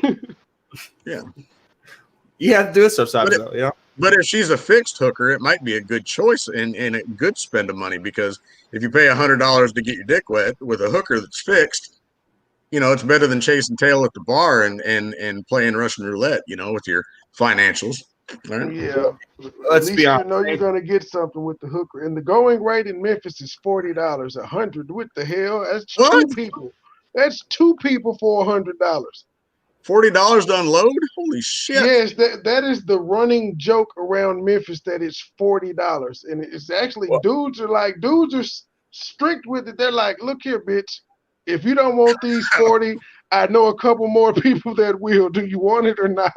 Well, up here in up in Cleveland, it just depends on the quality of woman. Like you can get a street hooker for $40, or you can get like a 10, like a fine 10, like a Cleveland 10 for $115. $100? What the hell? It's Listen, inflation. bro. I didn't say I knew anything about the game. I was just throwing a damn number out there. Hell. Like $40 has been like a 2 or 3 year thing down here. This isn't just when COVID hit. This has been like traditional. It's the reason that I'm assuming it's because Memphis is saturated. Like the market is just there's too many in the market. The world is saturated. Yeah, but you can go on IG right now. You can go on IG right now in your area and find some $40 or $50 hoes. Yeah, but Memphis is also like Ratchet USA. So I'm just saying, like, I guess we're no Chicago. That's not Ratchet USA. That's like Third World USA. That's Death Town USA. Yeah. Atlanta's pretty bad too, ain't it? Yes, which is why I don't know why Tommy named us Ratchetville. I'm like, if anything, Memphis is Atlanta's cousin. We get all our shit from Atlanta. They were always the bigger place. Yeah, but I think Memphis, they're way more ratchet, to be honest. Like that, those three dudes that had like 80 kids between the three of them, they were from Memphis. That wasn't in Memphis. That was like in a small town in Tennessee. That wasn't. No, that wouldn't have went on in Memphis. Fuck no. That was a little small town. I think it was like it wasn't Jackson, but it was outside of it was a small town. You can't say it was a small town because in that case, but like 3 guys with 80 kids, that's like damn near a fourth of the town if it's a small town. Like, yeah, that's why something like that would be able to happen. Like females in Memphis have a limit on baby dads now. Damn it, like when you got 40 kids, that's like I think their limit is 10. I still get ass and I got 4, so I think the limit is like 10. But I was an 18-year-old dating a 35-year-old woman with 6 kids, and I saw nothing wrong with it. My brain has changed now. So you remember how I had that interview with dude about the guy that flagged me for privacy? You know that they ended up taking down that. They actually ended up taking down no, they took down the video. They took it down like yesterday, and I appealed it, but like they're not going to do anything about it. Like, so he came onto a live stream and showed his face, and then said he wanted it taken down, and they took it down. But that's crazy because Rashida couldn't get Tommy to take his down. She tried to strike him and do all the privacy shit, and it didn't work. I don't know if it's because I'm a smaller YouTuber or it's because I have a pale face. Like I don't know what it is, but I don't know what it is. But they just took it down, and then like I appealed it, and I still haven't heard back from them about me disputing it. But you probably won't. Trash. That is trash. Like, you know what? If I were you, I would just block him, and I would chop that interview up and just put his ass over about 10 times since he didn't want once. And he won't know because he's blocked. Well, I'm an asshole, though. The issue is I didn't download it. Like, I didn't download the live stream, so I don't even have a copy of it. Oh, no. It ain't worth fucking with. It ain't worth getting in trouble over. Big deal. Well, clearly I have hand tattoos, so I like to get in trouble. Yeah, well, that argument could be made too if Bobby would ever get his ass on here. Bobby ain't gonna do that. Yeah, like if Bobby wanted to be on, it would have came on already by now. I'm kind of Yeah. interested in that other question that you had in that interview. Something about how do you value an educated versus non-educated woman? How did that go?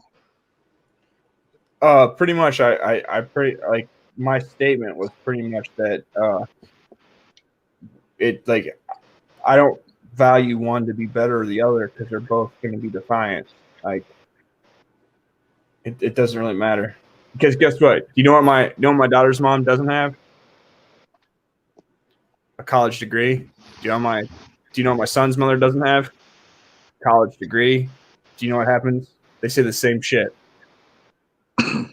I've dated women with college degrees. Guess what they do? They say the same shit. It doesn't really matter. Once you're bit with that feminist cancer, it's over. Yeah, I'd only value them differently simply because they're in a different tax bracket. That's the only difference in the way I treat them. Well, I mean, in a long term, a college degree, I mean, you're only going to get something that your employer values. You're not going to get critical thinking. It's just basic, you know, entry level training into some semi specialized field. It's not anything that's going to benefit you necessarily in the rest of your life. That's why trade schools and on the job training are becoming more and more popular. I mean, it's not you can't go and get a bachelor's in business or something like that and expect to make it. You don't know anything about the frameworks of different pay platforms and how to negotiate with a credit card company, and are you going to learn about how you pay your taxes in every individual state, and withholdings for your employees. None of that stuff is going to be there and in your mind. You got to just kind of learn as you go. Education, to me, I mean, the cost of it way outweighs the potential for people nowadays. It's gotten top heavy. I mean, there's a lot of people that say this, not just me, Micro, Scott Evans to a certain degree. I mean, all you have to do is look at the damn price tag on even in-state tuition for some people at Division I universities. It's going to be like 20 grand. Yeah, it's a waste. But to get back to the better point of that conversation, I'm on like women are cool, like they're all right. But that's it. Like, we can meet up from time to time. We can get to business and then we can go our separate ways. Like I'm not trying to date or get married or live with, or like I'm not trying to do all that. Like think of me as like Saturn, all right? And women are like all the moons around Saturn. Like they just hover around, but they never get too close. I'm gonna think of you as Nick Cannon, and you're a gigolo. It wouldn't be a gigolo because I'm not getting paid for it. But you could start that OnlyFans, buddy. I do need to start OnlyFans and just start selling pictures. Just sell pictures of my body with all my tattoos on it. How about that, Bobby?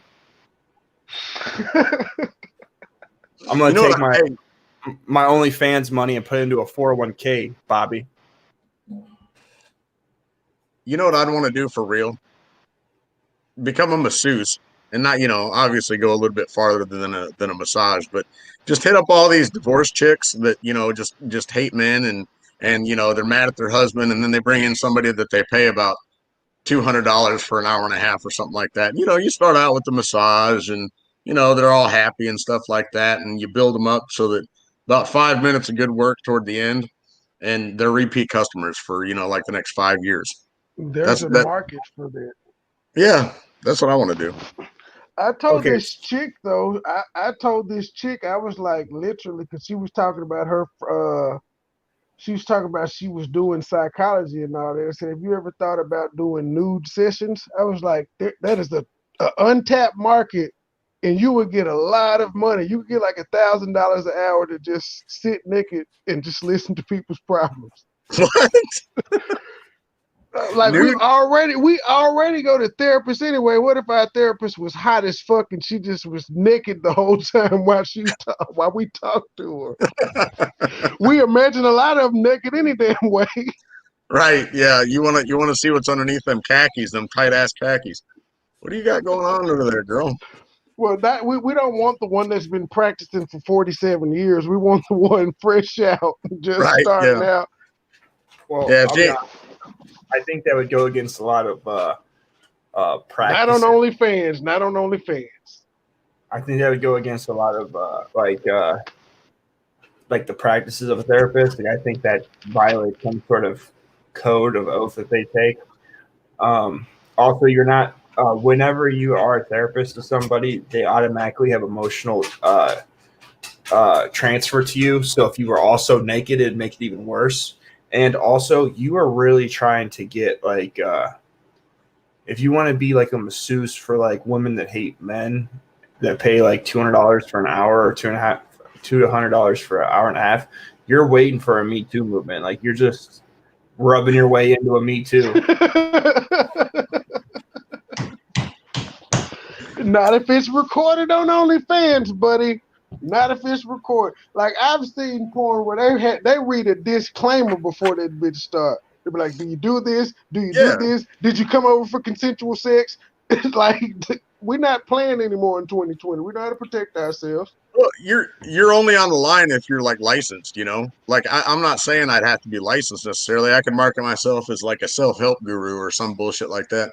You could just say I specialize in helping women that get a lot of money from child support or alimony, and I want to earn the back end of it. You know, you're only under the umbrella of the state and laws unless or if you're licensed. I don't have to be licensed.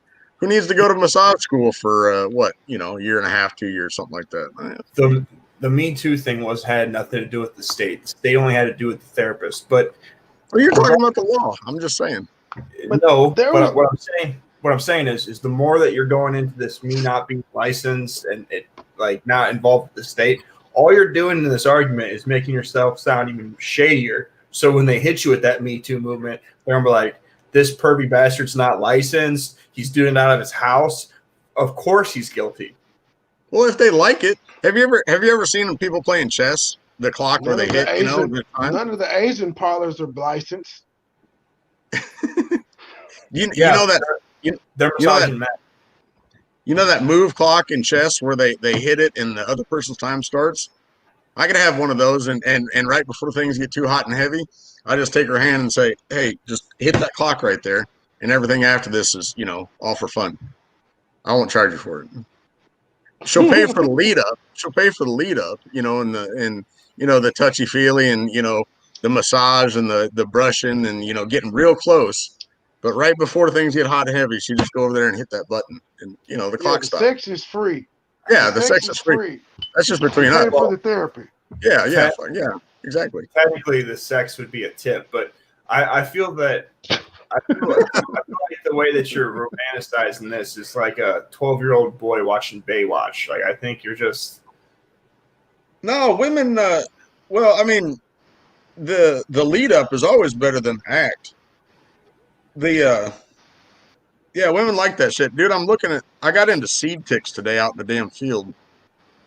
I'm holding one right here between my two fingers. Not that you wanted to know that, but ticks I didn't know. I didn't know it was tick season. I didn't know there was a tick season, but today, apparently in the field, it was. They were all in my boots. During hunting season is when they claim it's tick season because more animals are out, and that's what carries them. Well, I got a snake in my boot, so. A snake in your boot?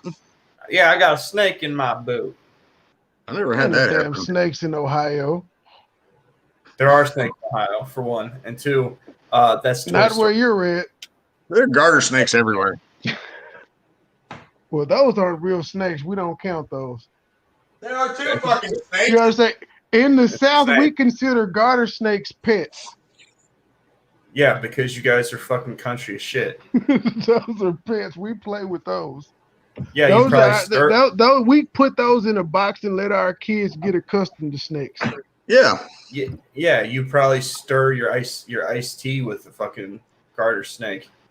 No, but I do put sugar in my ice in my sweet tea, unlike other places. Why would you put sugar in sweet tea?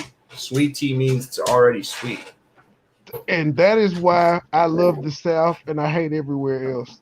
That line of thinking. No, that's called diabetes. Y'all sweet tea has no sugar in it. What? When y'all Yeah. like when I leave the South and I order sweet tea, it is never sweetened. You have to add sugar because it's like it's like they took the shit straight out the pot and served it to you. There's Hey, no well, sugar in there. Up where I live, you actually have to say sweet tea because they have sweet tea and non-sweetened tea. I want to tell you both a secret about Both of y'all are the same. Where you live, your unsweet tea tastes the same. He lives in Arkansas. No, He I'm lives in saying Arkansas. you. I'm saying you. He's from the South, so he knows what I'm talking about with the sweet No, tea. I grew up in Iowa. I live in Arkansas now. Who has the best sweet tea? I don't drink sweet tea. You're odd. And I'll tell you why I don't. I tell you why I don't drink sweet tea. This will open up your eyes, and you may never order the shit again. I'll let you in a little secret about the restaurant industry. The people that work in them don't give a fuck about nothing except for their damn tip. So when they make sweet tea every morning, I'm not going to say all restaurants, but most of the restaurants don't clean those tea jugs. And if they clean the tea jugs, they don't take off the spigot. And there is some green and black and brown nastiness that grows in those spigots that they Yep. never take off. And you don't want to order tea in probably 90% of the restaurants. You The don't. same thing with the fountain drinks and the ice machine. Yeah, right. I never order when I do drink fountain drinks. I always say no ice. What the ice is probably the cleanest place that I've ever seen. I mean, sometimes, but I'm worried about you don't the want to fuck with the mold. tea. The tea is nasty as shit. Listen, guys. I was at a Subway on Superior Road on like First West mistake. West 25th or East 25th in Cleveland. All right. And I I went. know exactly where that's at. Well, the reason that I'm saying this is because there are going to be people that watch this on the replay, and if they're from Cleveland, they're going to know exactly what I'm talking about. You dick. I don't even know where Arkansas is, or Idaho, or Idaho, or whatever other place you said, because I've never been there. Well, you That's know why not a you real know? place. Because you got tattoos on your neck and you're white. Probably. They probably don't let my kind there. But so I went to get I bought a sub and I went to get something to drink and I was getting ice and I seen something fall into my cup. When I looked down in my cup, there was a cockroach that was completely frozen in an ice cube in the ice machine that fell into my glass at a Subway in Cleveland. I was like, oh, hell no. Did he come alive when he hit the warm air and scurry off? No, he was in the ice cube. Like the ice cube was around him. He was in the ice cube. He was all the way up in that bitch. He was taking a nap in one of them trays and got fucked up, didn't he? He didn't see it coming. He died a terrible death. He froze to death. R.I.P. the cockroach. Yeah. So you guys aren't interested in the educated women thing? I don't value women educated or uneducated, so I don't either. It doesn't matter to I'm me. shallow like women. I care more about their net worth. I don't care what their education is. I don't care about their net worth because I just don't care. When I did care about women, the only thing that I really valued women for was the amount of manipulation I could get by them. If I could just tell them everything and, kind of more or less lead them on and how easily manipulatable they were. That's all that I really valued in a woman. That's Okay, so I'm just gonna say that I don't subscribe to that because you make your white face is making my white face look real guilty over here. I'm not saying it's right, and I don't do it anymore. The tattoos are making you look guilty. Yeah, but I can at least be a criminal. But being a criminal to women, that's just beneath me. But I never did anything illegal. I didn't say that you did anything illegal. I'm just saying I'm a criminal with standards. All right, I'm a criminal with standards. So Women are easy marks. that's why you're not supposed to target women when you're in a organized crime sort of Show idea. me But that rule. Show me the rule book that says they're not abide by it. well, that actually goes back to the mob, and my family has deep ties with the mob. So you're not supposed to target women and children. It's a Yeah, it's a say mob that rule. once a woman ties you up and robs you. Yeah, So you but then wouldn't that's get not revenge against her? that's not a woman and child. That's what When they you do do in the men- fucking court system.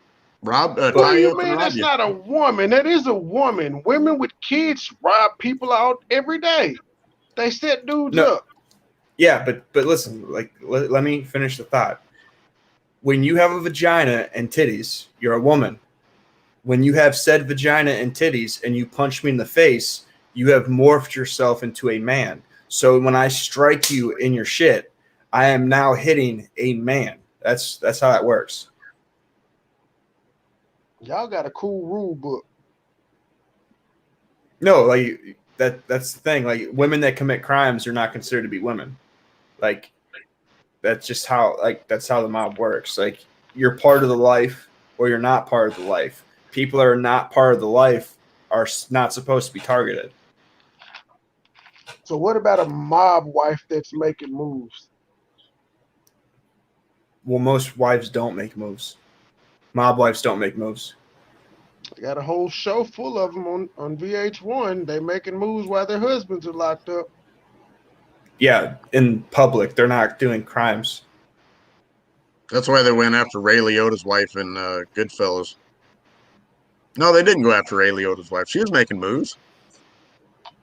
She was bringing in drugs and shit like that to the prison, helping him sell the coke on the back end after he got out.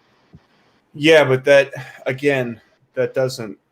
Oh, and then De Niro tried to kill her, right? His business partners, they tried to kill her. Yeah, you're right. That holds true. But also at the same time, the reason that they were trying to kill her was because they couldn't get to him. But I thought women and children were off limits. See, y'all's rule book is all fucked up, just like that Bible. No, because again, his wife wasn't operating like his wife wasn't operating like a woman. Damn, I do look Chinese. But you fuck. said that that's not why they tried to kill her. You said they tried to kill her because they couldn't get to him, not because she was operating like a man. Okay, so I got a question for you. If your crew's trying to hit you and your wife is still going and fucking with your crew, what? I don't have the morals that you said the mob have. Everybody's a target to me. I'm just as evil as the people that I'm dealing with. Yeah, well, that's probably why. That's probably why everyone calls you a coon. All right, that's probably why they do that. Dude, your name is Savage. You know? Do you know what you have to do to have the name Savage? You have to be willing to cut pinkies and shit off kids. No, You have to be willing to send digits to people's family to say, "Give me this money or else." No. You don't have to hurt kids to be a savage. Yeah, I know you're on a show. That's you're on a show with me. Though. Yeah, he's on. No, to be specific, he's on a show. Of niggas. He's on a show with a white guy and a Cuban, so he's not necessarily a coon yet. He's not a Cuban. He is Kamala Harris's cousin.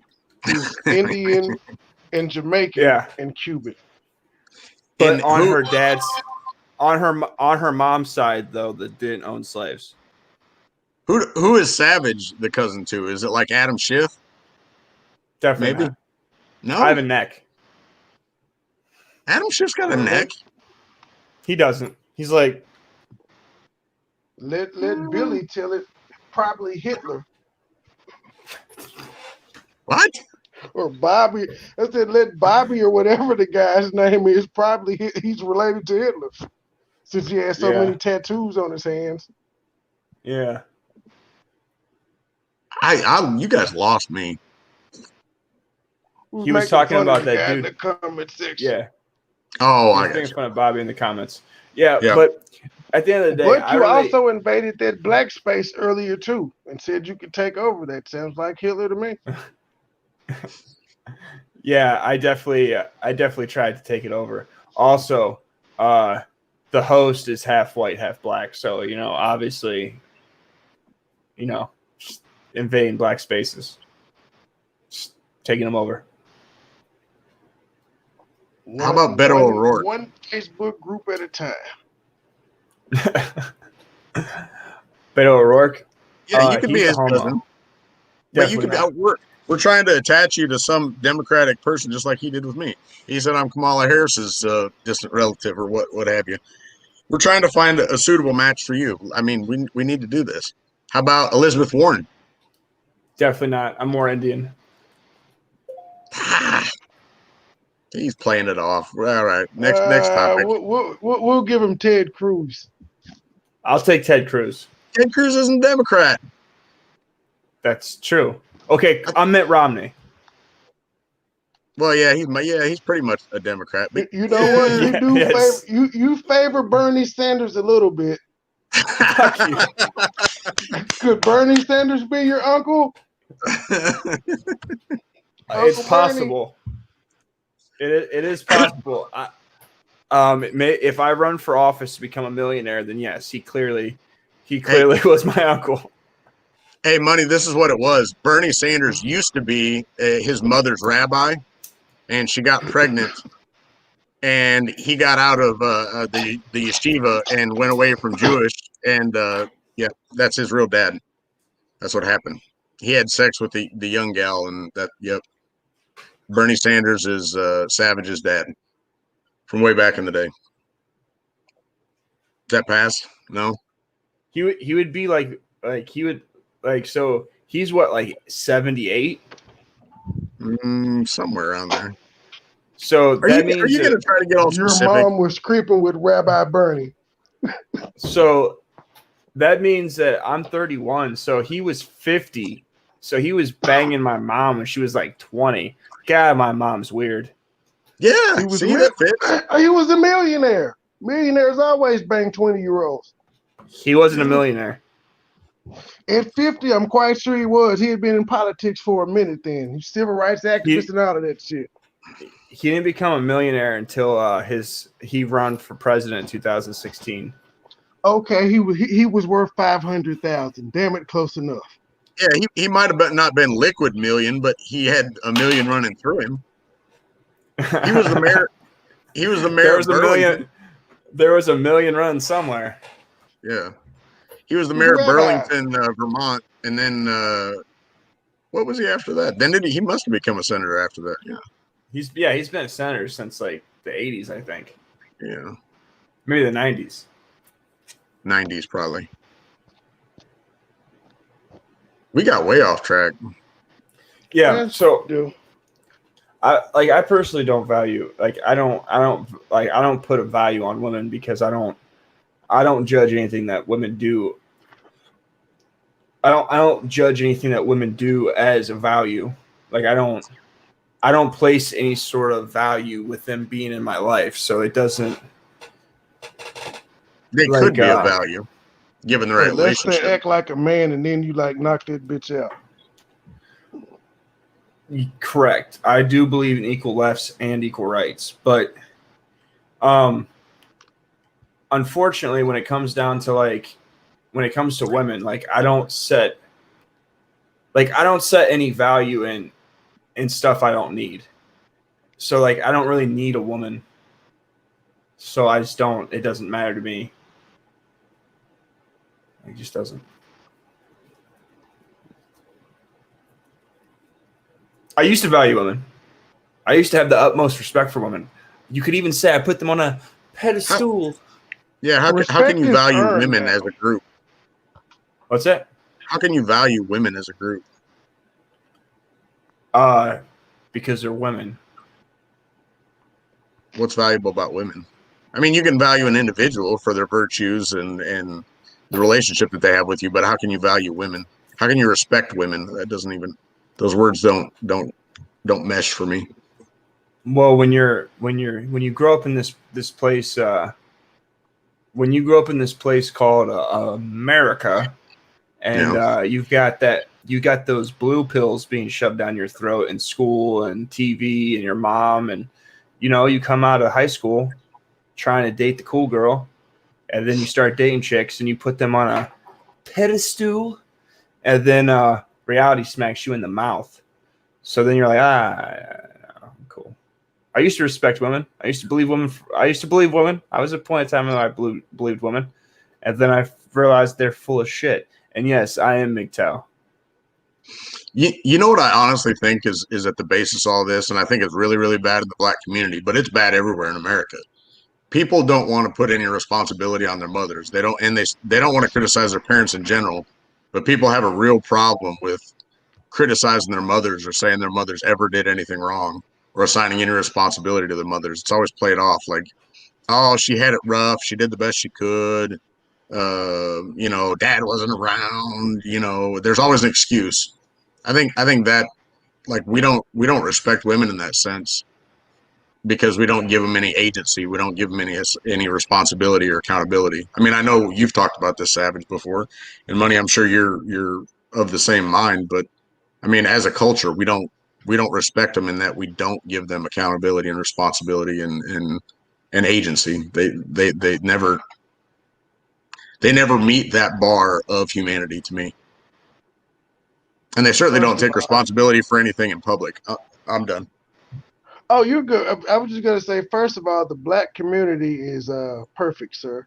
And Is it? and I agree with everything you said, though. We baby women, we coddle women, and I even see it in the way that I treat my 2-year-old daughter from how I did my other boys. So we do hold them to a different, shittier standard because they can't do no wrong. It's like, oh, that's my baby. Oh, that's my little girl. Oh, that's mom. Oh, that's grandma. Grandma did it on her own. She raised 8 kids by herself. But how did grandma get in that situation? We never asked. Right. Yeah. Yeah, I'm sure grandma was a saint, and that's why all these shitty things befell her.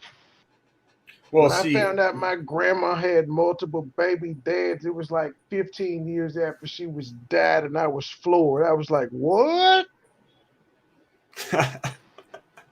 Grandma did what? She had how many babies? What? One husband? Yeah, I didn't know because Grandma didn't present herself that way. I think Grandma might have lied to a couple dudes, paying some kids on some people that weren't theirs.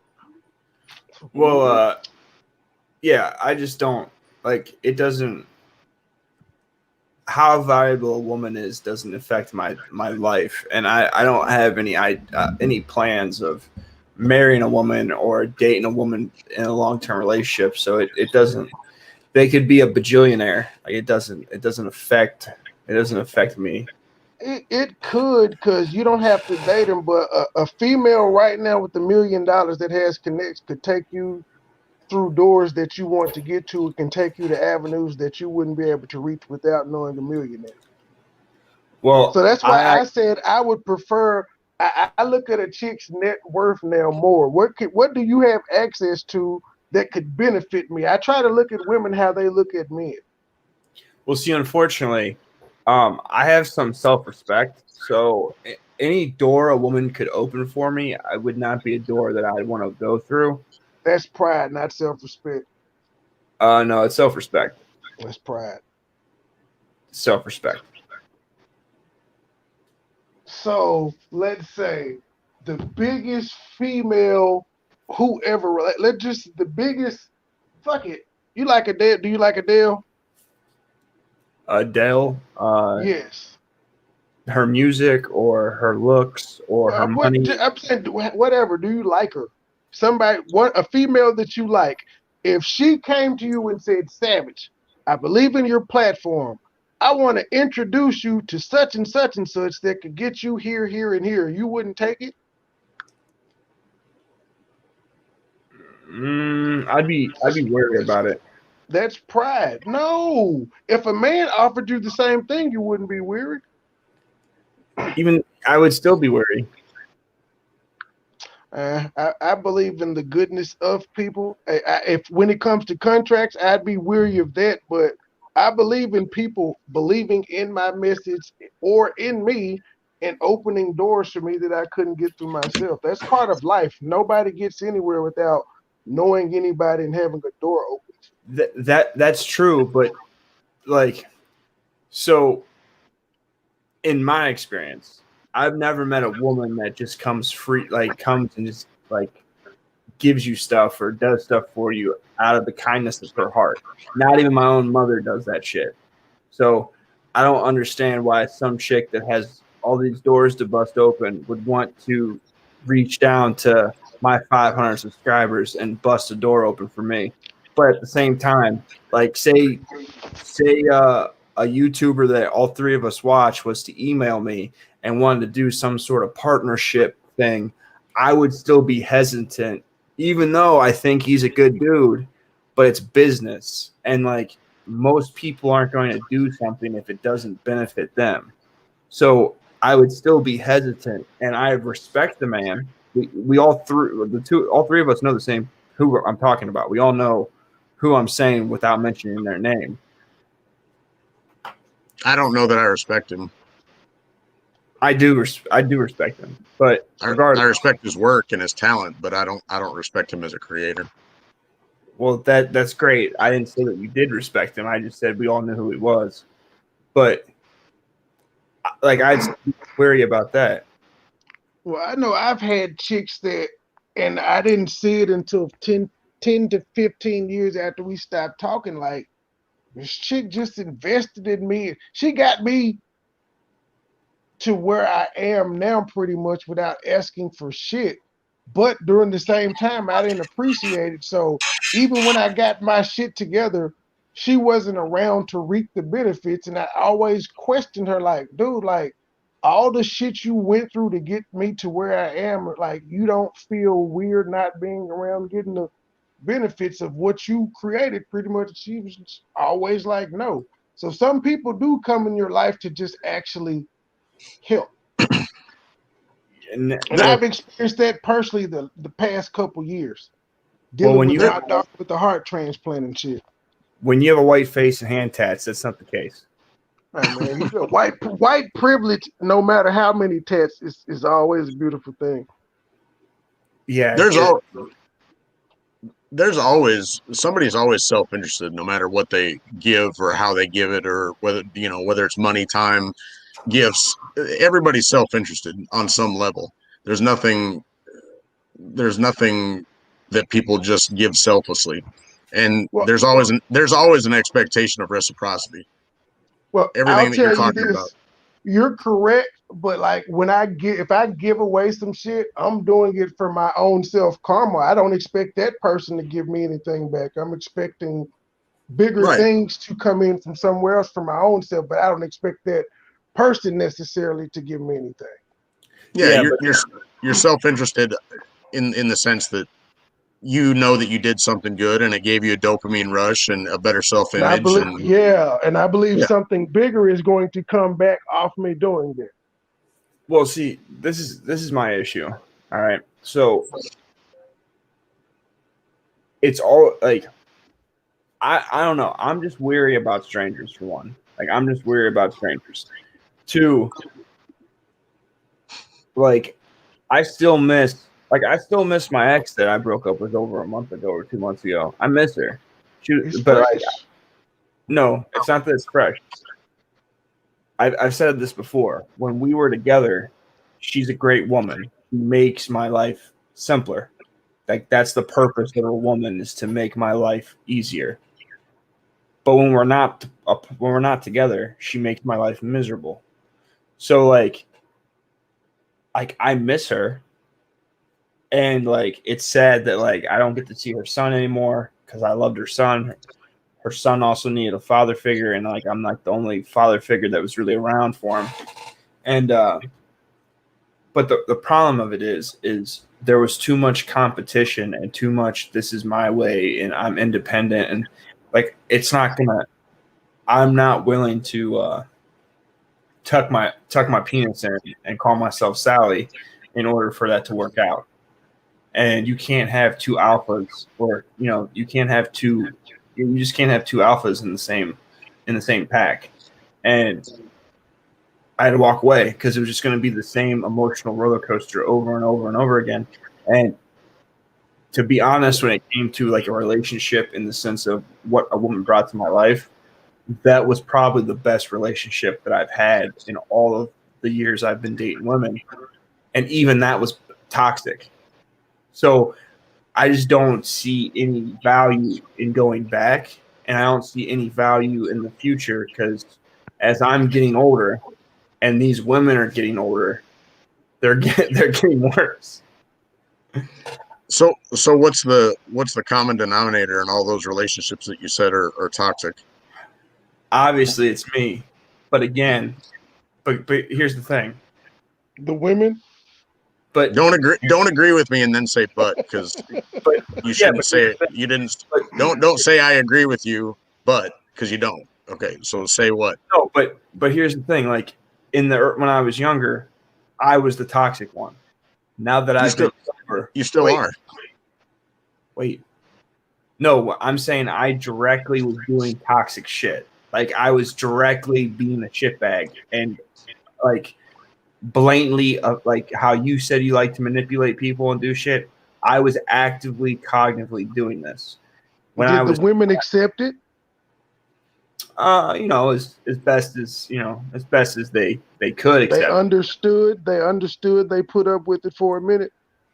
They put up with it for a minute, yeah, but like I would definitely was shooting myself in the foot in those relationships. But in the relationships since I've been sober, I wasn't actively doing that. So why don't you be understanding with the women like they were with you instead of being zero tolerance? Do you know why I'm being zero tolerance? I don't know, because you're selfish, maybe, because you just said the women weren't zero tolerance with you. They understood. They put up with it. They did, but now but again, I don't get pregnant and I don't have the state to back me. Savage is So- on trial. So at the end of the day, if I give these women the benefit of the doubt, I'm going to give myself the benefit of the doubt into another child support case or into a deeper problem, and I don't need it. So it's just better. Like I'm a weak man, bro. I'm weak.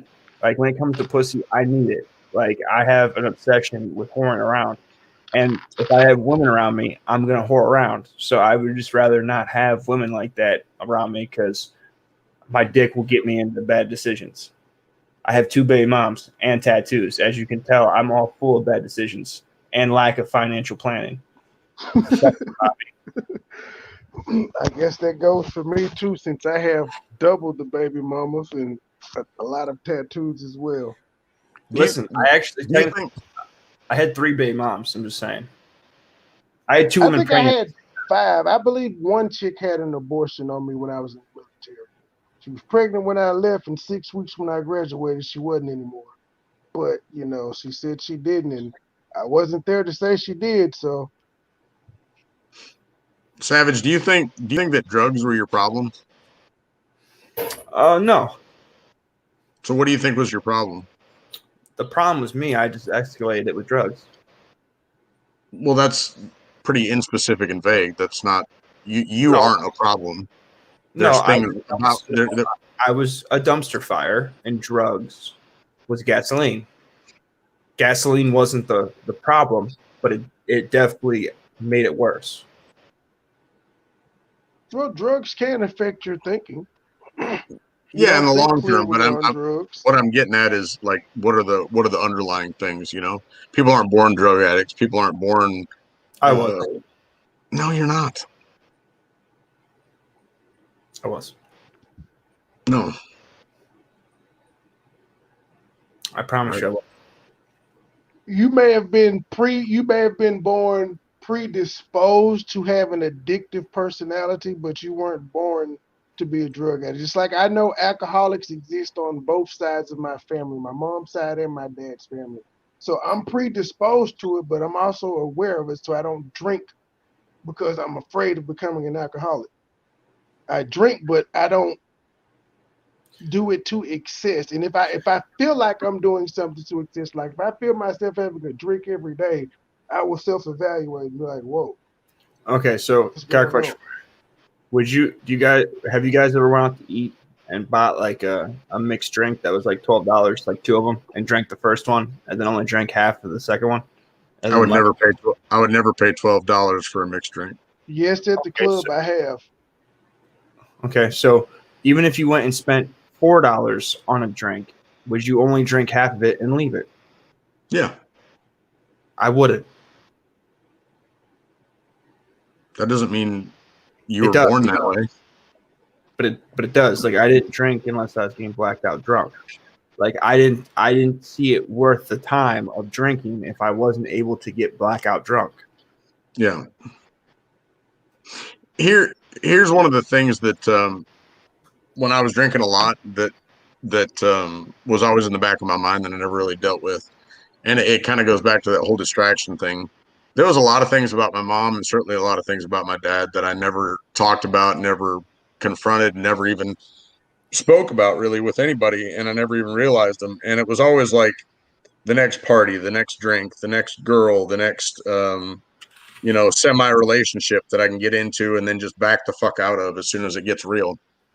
And that was my underlying issue, among other things. But it wasn't booze. I wasn't born an alcoholic. I wasn't born a manipulator. I wasn't born a potential coke addict. I wasn't born any of those things.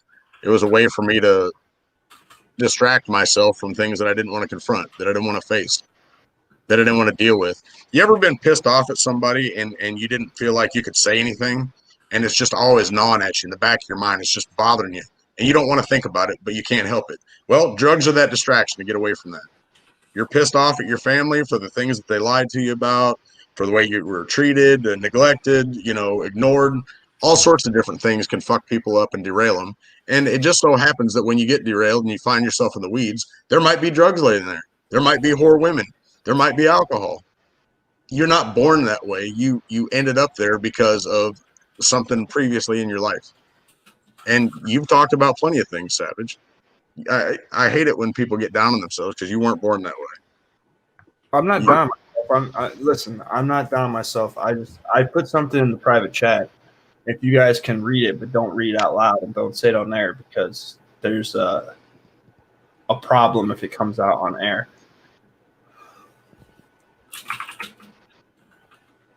Okay, I think I remember you talking about that once before.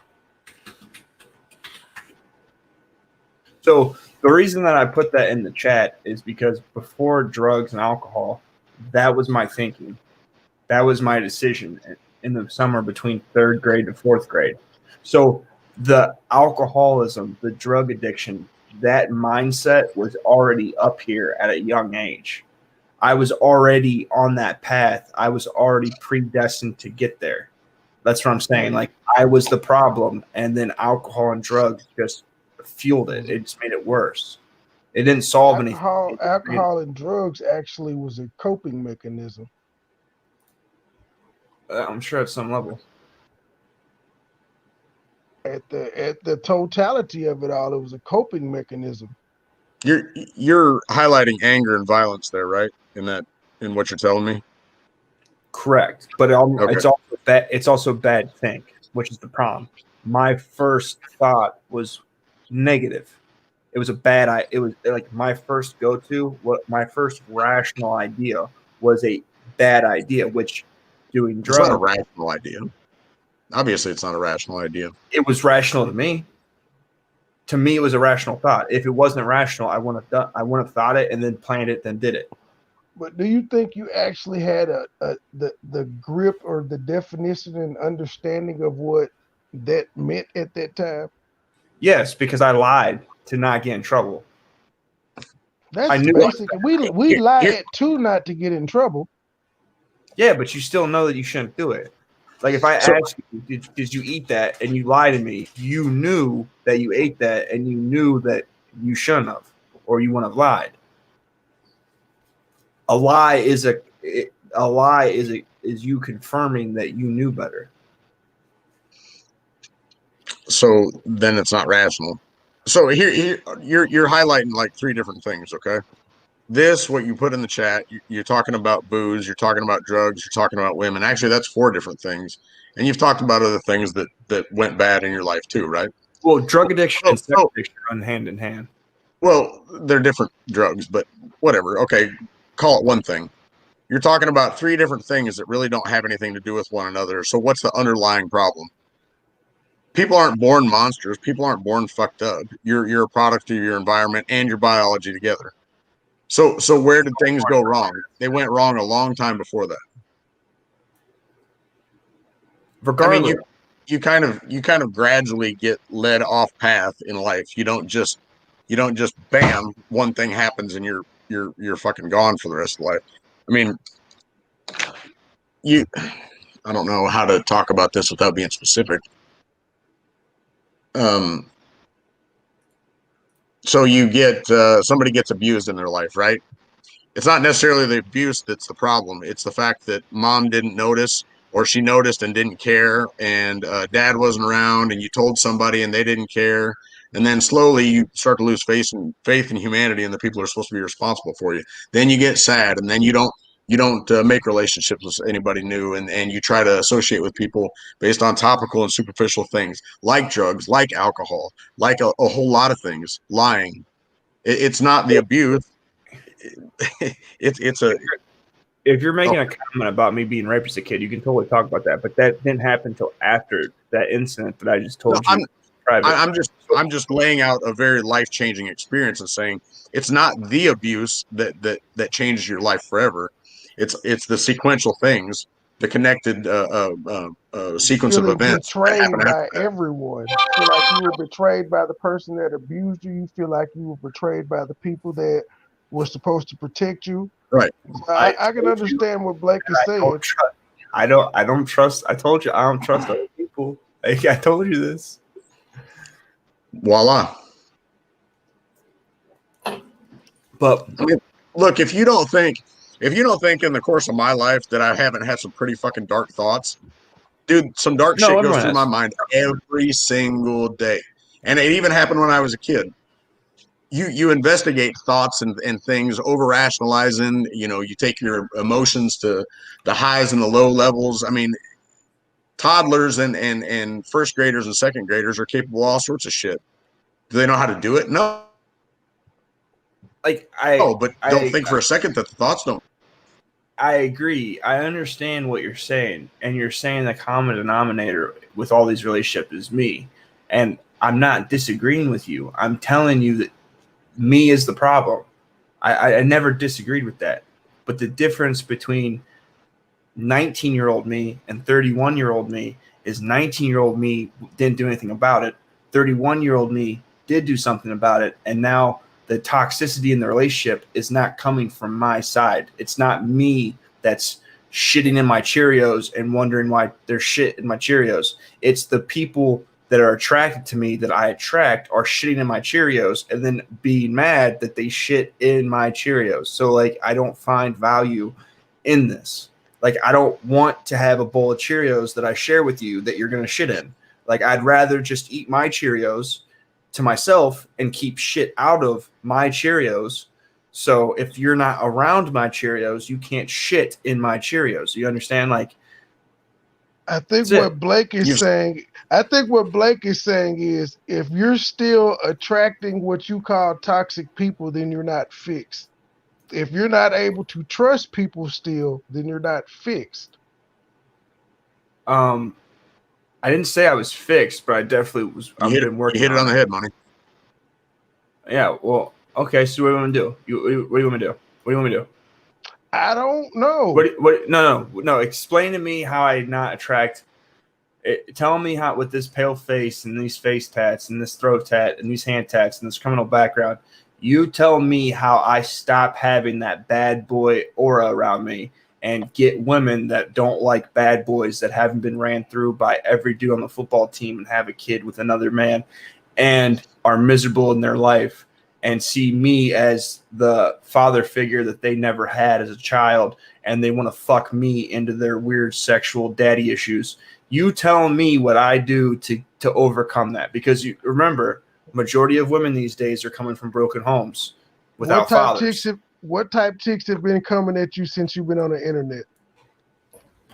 Women don't come to me on the internet, actually. Oh man, you losing. Well, Yeah. To be serious I get and toxic real. bitches come in my inbox all the time, and you know what? I realize my problem is me fucking with toxic bitches, so I leave them alone. I could indulge still, but I know there's something about me that likes them, so I choose not to. But I realize it's something about me. It's something that I have to stop myself from being attracted to those type of women. If you Once look I at my find inbox, you would assume that I was gay, because all the people that hit me up in my inbox are dudes. It's weird, I guess, but it's weird because, like I said, I get females and then they're thrown off when I don't try to talk back to them. But I know me. How many shows have you seen on how many videos have you seen, or live streams have you seen with the chick on my live stream? Well, YouTube, even on my YouTube, that's not where the chicks come. The chicks come to my Facebook page. They come to my Facebook and my IG and my Twitter. Do you know what chicks hit me up on Facebook? Those Russian sex bots that like want you to go click on a webcam. Well, you can. That's it. Those. Oh no. I know, but I'm saying those are the. I either have men from other countries, or women from other countries, or people trying to get me to go click on their link to watch them do stuff on camera to pay them. That's what's on my Facebook. When it comes to my email and it comes to any of my other stuff, I have you guys that hit me up. So like Nate hits me up, you hit me up, Blake hits me up. That's it. I don't have like this. I don't have this big plethora of hoes just in the background. Would you want a big plethora of hoes? No, I do. I'm not. I do, but I just want. Why? I do just. I'm not saying that. I always think it'd be cool to have. Not to say that I would have to be fucking all of them. I just would always think it'd be cool to like feel like a rock and roll star. Like you know they're like fucking worthless, like a rock and roll star has to feel great knowing he goes into an arena and like half the women in there want to sleep with him, married or not. Has to be a cool rock feeling. and roll stars. You know what fate rock and roll stars suffer? Drug overdoses, alcohol, fucking cirrhosis. They commit suicide. They get split up from their wives. They lose custody of their kids. They fucking go crazy. They get put in rehabs over and over again. Well, to me, those things don't. To me, those things don't go hand in hand with like real life success. Oh no, I'm saying I just always thought it would be cool, but that's why I'm glad I'm in the mind space now that when it comes at me, because it's coming at me in small doses, not like a rock and roll star, but I'm able to now say, that's what got me 4 kids. You don't want to do that. Yeah. So that's the advice that I would have, Sam. You said, what could you do? Pick the opposite chick that we're used to talking to. If we're used to talking to the ratchet chick or the chick that everybody deems fine or the chick with the fat ass or the chick with the big boobs, go for the exact opposite. Hey, for real though, like I don't think until you're centered in life, like peace of mind kind of centered, you can't have a successful relationship. You can't. Then I'm fucked. No, you're not fucked. And nobody needs a relationship, okay? You don't. Not necessarily with the opposite sex in the way that we're talking. Everybody needs relationships with friends and family and all that kind of stuff, but we don't need women, okay? And we damn sure don't need women until we get fucking centered in life and contend with everything from our past. I mean, I'm not joking here. Like, I'm not joking. I don't have friends. Who are you talking to? Yes, you do. Don't. You got my phone number, dude. No, but Savage. We communicate on the regular.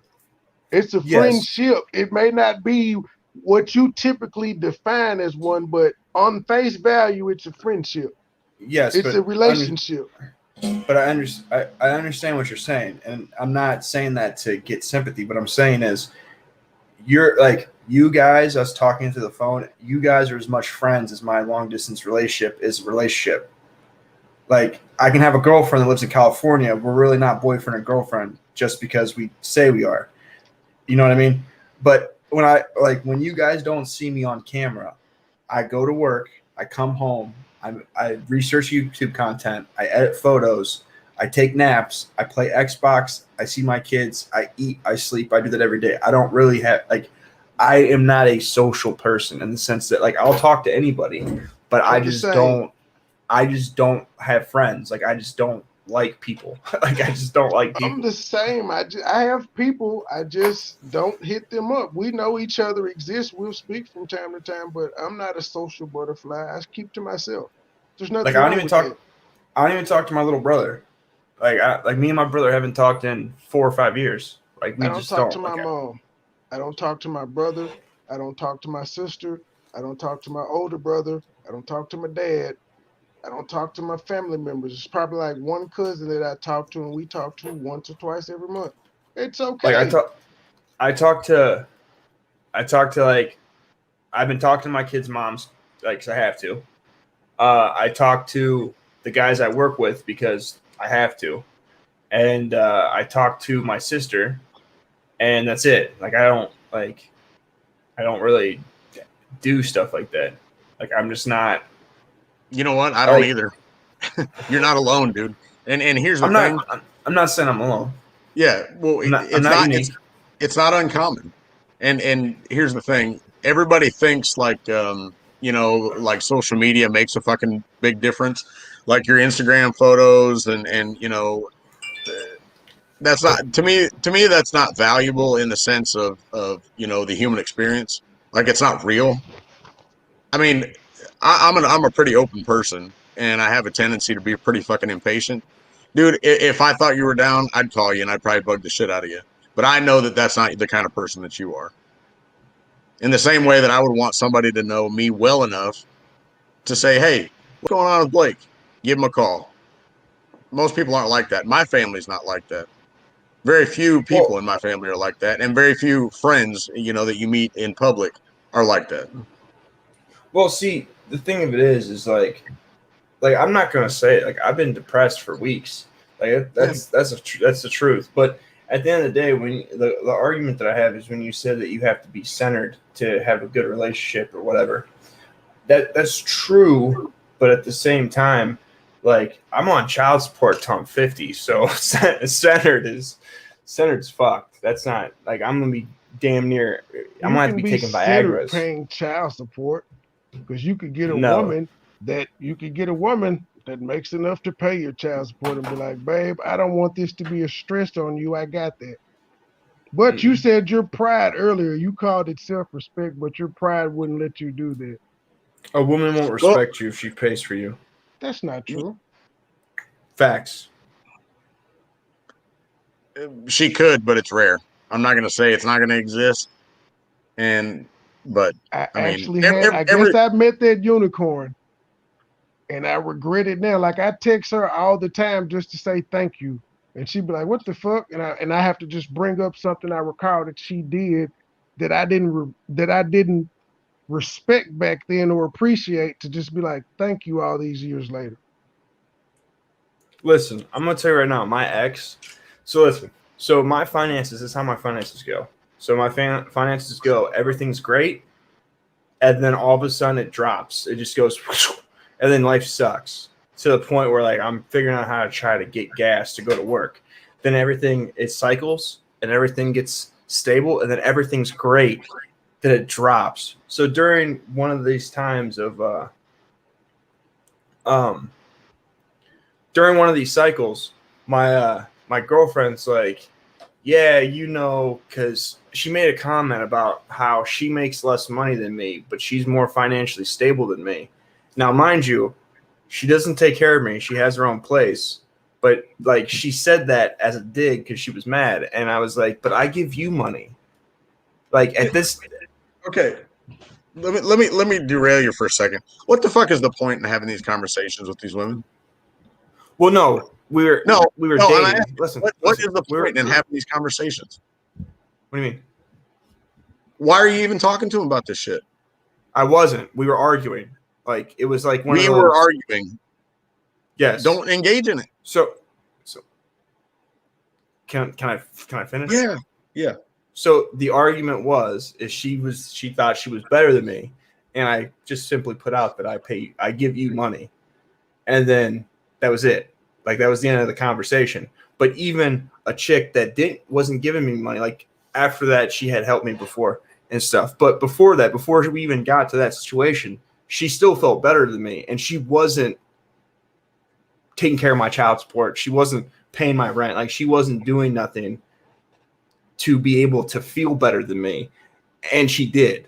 So a woman that is taking care of me is definitely going to feel that way, was the point of the conversation. That's why I was bringing it up. I'm bringing it up as a point and part of your life. What I'm saying to you is okay, this person is an ex for a reason. Okay, not just one, but probably both of you were at least semi fucked up in some way. Not centered is what we're talking about. Right. Not centered in some way. We all were. That's why our relationships failed. Not one person's not perfect and the other one's fucked up. Everybody's a little bit flawed. What I'm saying is why are you engaging in arguments like this? Don't even respond to them. You know it doesn't mean anything. You know it's fucking hollow. All it is a distraction. All it does is piss you off. Just know that you're better than it and just walk on. I mean, my ex does this shit. They're probably she got remarried, right? And they've got 4 kids and they're getting 4 child support checks. He works at a restaurant, she works at a cafe. They make tips, they live okay. They've got 3 new vehicles, or relatively new vehicles. He just got done putting tires on it. They got a rental in Galveston, Texas. They go on trips every other fucking weekend. And I know she's got credit cards out her ass. Yet she always tries to look as though and dress as though she's on top of the world and making all this money. I know she's in debt. And she plays off, oh, we're going here. And she mentions it in text, and just drops little hints about we're going to Galveston, we're going to Dallas, we're going to Florida. I know she can't afford it. And all she's doing is trying to get under my skin. I don't care. I don't identify. I don't value myself on my fucking bank account anymore. Never did, really. But she still thinks in those terms. I don't care. I'm not playing her game. And you shouldn't either, Savage. You're not just a fucking paycheck. Live on a different plane, dude. Listen. Okay, so again, that conversation I had with that woman, we were dating, so it's a little bit different of a thing. You can, like, if you want, I can try to get my kids' moms on the channel at some point. They'll tell you that I don't argue with them. Like I don't argue with them. They say some shit, and I say, all right, well, you do you. You do not want to bring those women on there. That's when that will flip on your ass. You don't want to do that.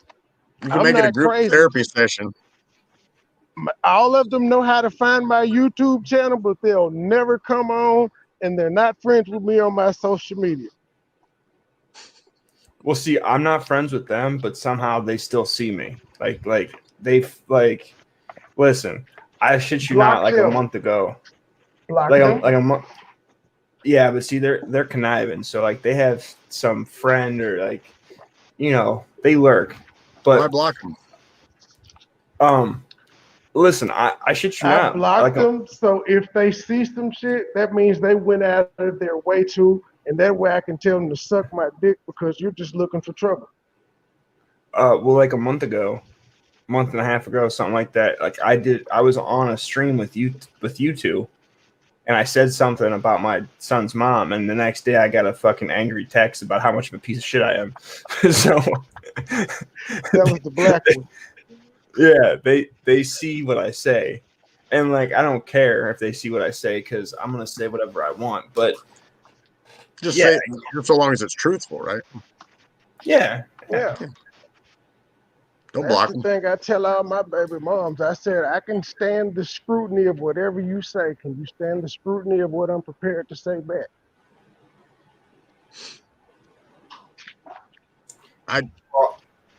Again, I'm white face with hand tats, so I feel they feel the same way about me. Like Bobby.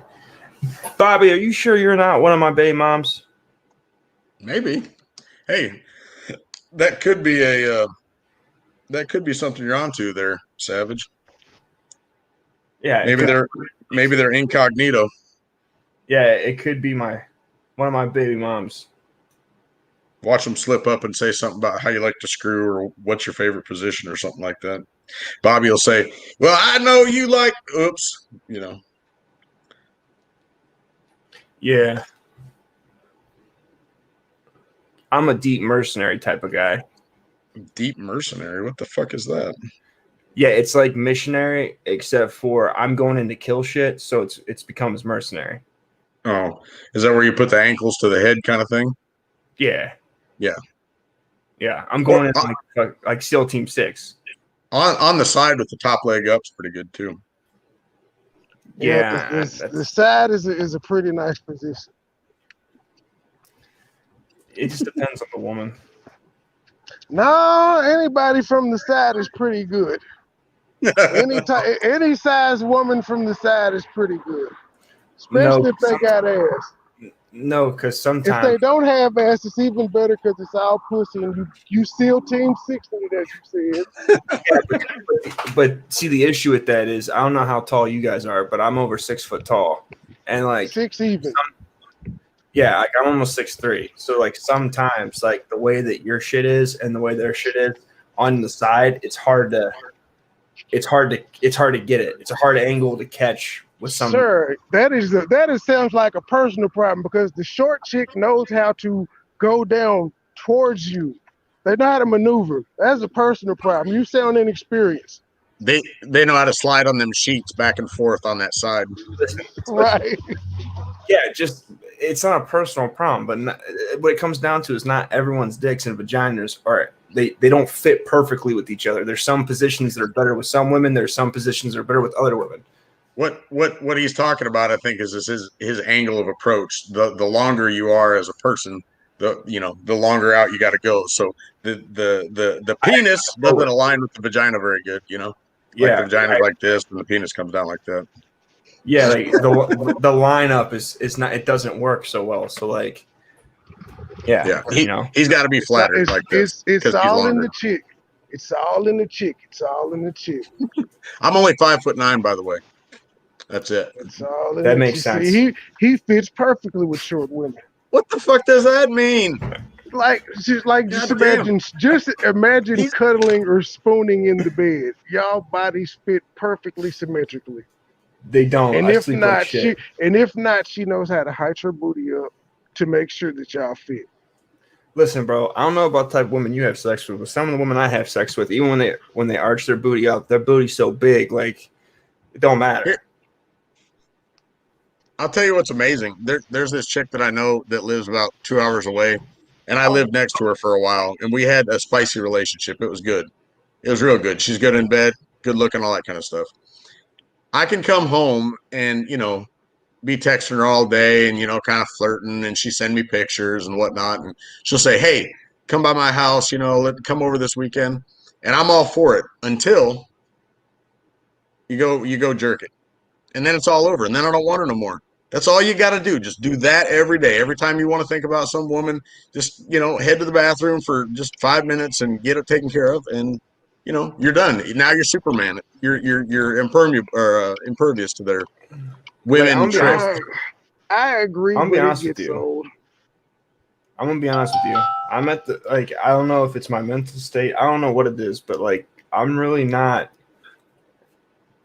just really not on sex. I'm not that interested in sex. I'm not. I am about once a week. And then it goes away. Like I said, all you got to do, that special guy trick, we got it. It's in the bag. If you don't want the pussy, then they got nothing to control you with. Money. That was my ex's complaint. She wanted sex all the time, and I just did. I just didn't want it. I guess I've never had a woman. I don't know. Fuck that. I'm like Nate Dogg. Didn't he say have sex every day? Didn't he say hey, have sex every day, something like that? No. I mean, there was a couple women in my life that I actually loved and should have and could have married. And yeah, absolutely. But Not if I can't even hardly stand to look at you. Oh, it's not even I think like I may she's be a a tad beautiful of a woman. sex addict. No, I'm not She talking was about. I'm not talking about beauty. I mean, like you don't actually like that person. You just like the idea of fucking them. no, like I love this woman, but it's just we don't live together. It's like a 30 to 40 minute drive, and I do manual labor all day, and I got the court system in my dick. I got my job up my ass. I got real world problems, and then I got her bitching at me, and I'm fucking tired. Like I just don't. I'm not trying to drive 40 minutes to have sex at 11 o'clock at night to then Tell come her to home at 1 in the drive. morning. Well, Tell her unfortunately, to she has a drive. child. Unfortunately, she has a child, and her child lives with her because she's a woman. So it's a little bit harder for it to go that way. Well, that's your first mistake. Stop talking to chicks with kids. I got 2 baby moms, bro. Do you know how hard it I is to have fight? 4. I have 4, and women ask me that shit all the time, and I be like, "That's fine and dandy, but you know what? I don't have all the time. My 4 damn kids." I said, so I want a woman that could be like, "Hey, let's go out of town this weekend, and we can just both hop up and do it." I don't want nobody like, "Well, I gotta find a babysitter," or no. It is what it is. Women say they don't date men with kids while they have kids. So why can't we do the same? Yeah, but again, going back to daddy issues, like, dude, like I'm telling you, single moms love this face. All right, they love this face, That's fine. You don't have to give it to them. See, that's where I said we have to do and the that's opposite of what we typically like. You and have to that's why have we more self-control. and that's why we broke up because I didn't want to keep having sex. She was not happy about it. Do you mean you want the opposite of what's The typically chick, easy? yeah, you broke up because you picked a chick with the baby with a child that couldn't come over. See, the sexual wouldn't have been an issue, and you had, if you didn't have to go to her all the time, it wouldn't have been an issue. You like I'm fucking. No, honest to God, the reason that we didn't make it was Tired. because I was She couldn't not come willing to to cowtail. you Like that's because what it comes she down was to.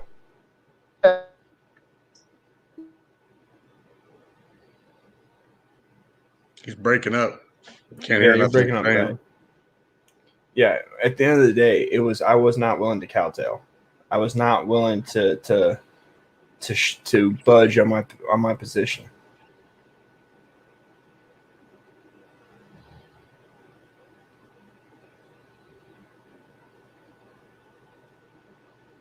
So he's in Memphis. You're in Cleveland. I'm in Northeast Arkansas. What's like what's like the middle of that Bermuda Triangle? Mississippi, Arkansas, Cleveland would probably be Kentucky or fucking, is it Kentucky or Like yeah, Louisville or Kentucky something? or one of the Carolinas. No. probably Carolina's way too far east. I'd say probably Kentucky. Louisville?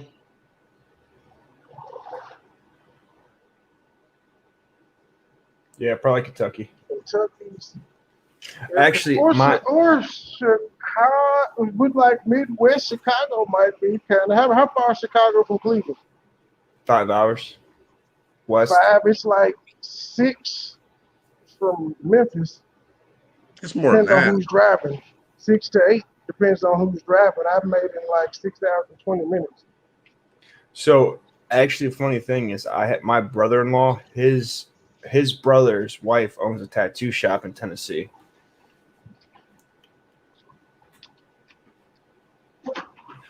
So that means you'd go to Tennessee?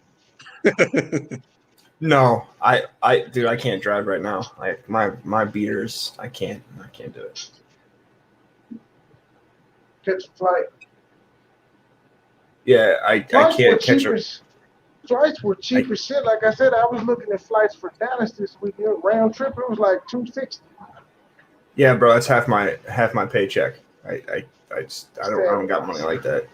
Y'all hit that cash app. Savage just told y'all that that's half his paycheck. He's in the wrong career field, even though he's an electrician, so he's full of shit. But y'all hit the cash out. Do you want me to show you my paycheck stub? I'll show you my paycheck stub. No. Listen, here I'm gonna pull up my paycheck stub from last week, and I'll tell you Dude, exactly I'm going to cry if you said 260 is half of your paycheck. No, that is terrible. If this system, you need to be out protesting. Hell, you need to be in front of juvenile court trying to burn it. Okay, so I'm gonna go to my paycheck, and I'm gonna read it off to you. Dude, we're gonna get Kim Kardashian on your case. Would you take her help? I'm not trying to. She ain't gonna get me out of child support. Maybe out of jail. She might. All right. So last week, my last week's paycheck was 40 hours. I make $21 an hour. I grossed I grossed $840. All right. After they take out child support and taxes, I take home $575. That's weekly though, right? Yes. Okay. See, it makes a difference. If that had been every 2 weeks, we was like, man, y'all gotta hit that. We gotta be like Umar Johnson, hit that cash app every day. He needs it. But see, this is the thing. Because I'm a single dad, I have to have a 2-bedroom apartment. So like I pay more for an apartment. I'm an electrician. So I pay for a bigger apartment. I also can't claim any of my kids. So like when my truck breaks down, I got to save up the money to fix it. Like I'm constantly paying court costs. Like I just got off probation in July. I pay union dues. They take 3% of my income when I work, and then I pay them $600 a year. I pay like $130 some every 3 months. And then move down south, buddy. Cost of living's cheap. You could have you a 5-bedroom house for $650 a month. Good life, man. Well, the trades are not as like the union's not as strong in the South, but like I pay $450 a month for a 2-bedroom, but I live in the hood. Like your average 2-bedroom around here is between 6 to 8. And I only bring home about $2,100 a month. You can get you some acres for that in the South, buddy. Come on to the South. The South shall rise. You'll fit right in. You got the tattoos. My mortgage is like $430 a month, and I've got a 1,400 square foot house. Yeah, I have. So I used to when I got sober, I had credit. And then I started going to child support court and paying lawyer fees. And now my credits ain't shit. You can rent. I do rent. Get out of Cleveland. Just come on to the South, buddy. Listen, bro. Listen, I'm gonna tell you guys right now. If YouTube or photography kicks off into I can do that full time, like I'm gonna tell you right now, if I can make the exact same amount of money as a photographer or a YouTuber per year, which is like 42 grand. If I can make 42 grand a year, I'm going to quit being an electrician and I'm going to move out of Ohio. You know, you can be an electrician anywhere, though. That's one of those trades you can take anywhere. You can go out the country with that trade. Yeah, I don't really want to be an electrician. But that's the thing, though. You don't want to be an if you look around, you may see where electricians or somewhere else are making double what you're making in Cleveland. Sometimes you just got to hop out. The only places that make more money as electricians are California, New York, and Chicago. Besides that, we're the highest paid union as an electrician in the country besides those 3. Oh, okay. But see, I'm also, because I don't have a GED, and I also I don't have a GED. Who even asked for that anymore? Well, I have to have a GED to apply for the apprenticeship for the union. And then after I apply, I have to take a test, and then I have to get accepted. So, like, in the next, 5 to 9 years, I could be making $40 an hour. But until then, I'm making So- $21. So do that. Yeah, I'd rather make $40 an hour in 3 years or 4 years doing something else than 9 years doing like electrical. Well, you can bet on a long shot, or you can, get the sure shot Simultaneously thing do both. that's right in front Listen, of you. It's not hard to listen, get a GED, dude. if I'm gonna see 9/11, that's like if I'm gonna wake up on 9/11, like that's a long shot. That's betting on a long shot at this point. But Yeah, you you can got steak simultaneously and do potatoes both. a couple years down the road. You can get your What's that? GED while YouTubing and being an electrician. You definitely have the ability to retain information, so that's not an issue. It's pretty much just an issue of you taking the test. That's all it would be like a written test. You don't even have to sit through any classes. You can just pay to take the GED test. I'll be honest with you guys. I've never passed an algebra class in my life. Never once. I don't think they put algebra on the GED. But even if they did, here's the thing, Savage. That's the I only know portion of the test. I know a girl back home in Iowa that was I'm not kidding either. One step above being mentally retarded, and she did quite a few drugs, and she got a GED. Damn, I'm getting beat out by a slow woman. Damn. And it's not because she's smarter than you. She just took the test. Right. You haven't actually taken it. So you don't even, like, I mean, I'm initially it could be a one-time thing.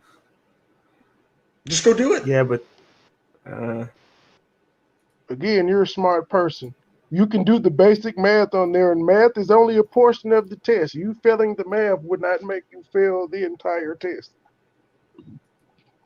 so do some brush up work for a couple weeks and go take the motherfucker.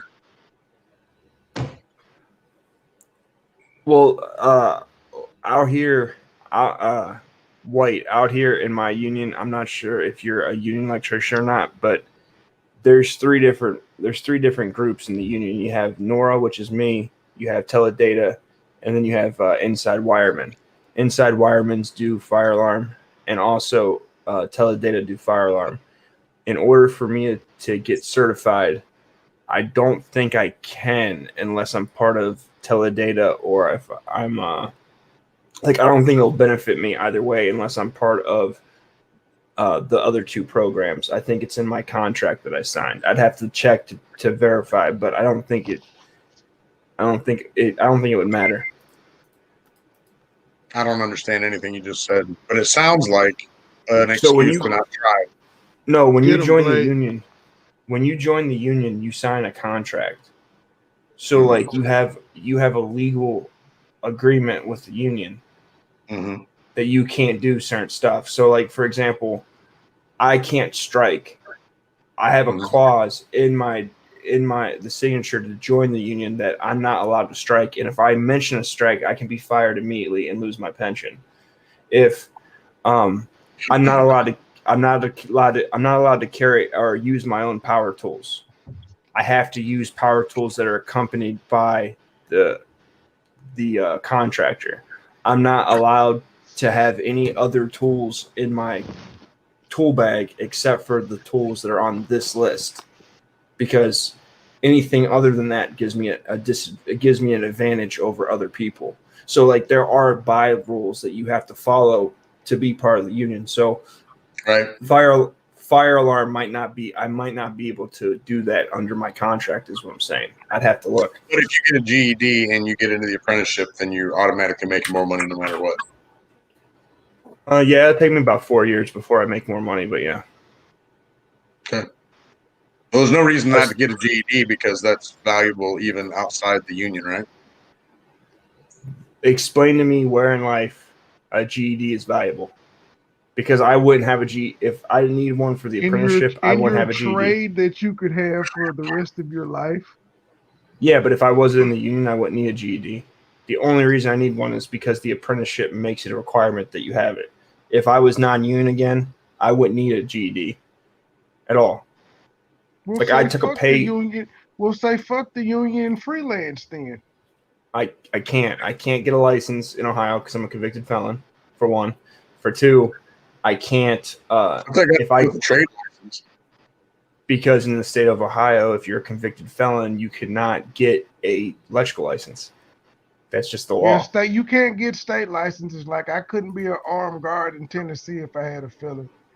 Well, I can understand an armed guard. I don't understand a construction worker or a electrician or anything. That doesn't make a whole lot of sense. Yeah, the state has to license you. That's the fucked up part about it. They get Yeah, they get money that's- off what you know, and they approve the license. And if you have a felon, they won't approve it. Like that goes Yeah. for like even bus drivers and shit. From everything that I've heard, that I've been told that I can't get one with a felony. I don't know why, but also, Well, that's hard to You believe know. considering they let you work for a union and you're basically under the same. it's because I work under someone else's license. Right. So what's He's the an difference? apprentice There's no- right now. What I'm, He what I'm Because becomes I- a liability. Because so it's the owner's responsibility to make sure that I'm not doing fuck shit. But if they give me the license as a criminal, I guess their theory is that I could do fuck shit and there's nobody to catch me. Or I guess I don't know the thought process, but it is what it is. yeah. And also the reason I'm in the union is because when I told you that I was paying $1,300 a month in child support, had I not went and got my child support lowered, and had I not gone to the union, so my child support to the mom was like $480.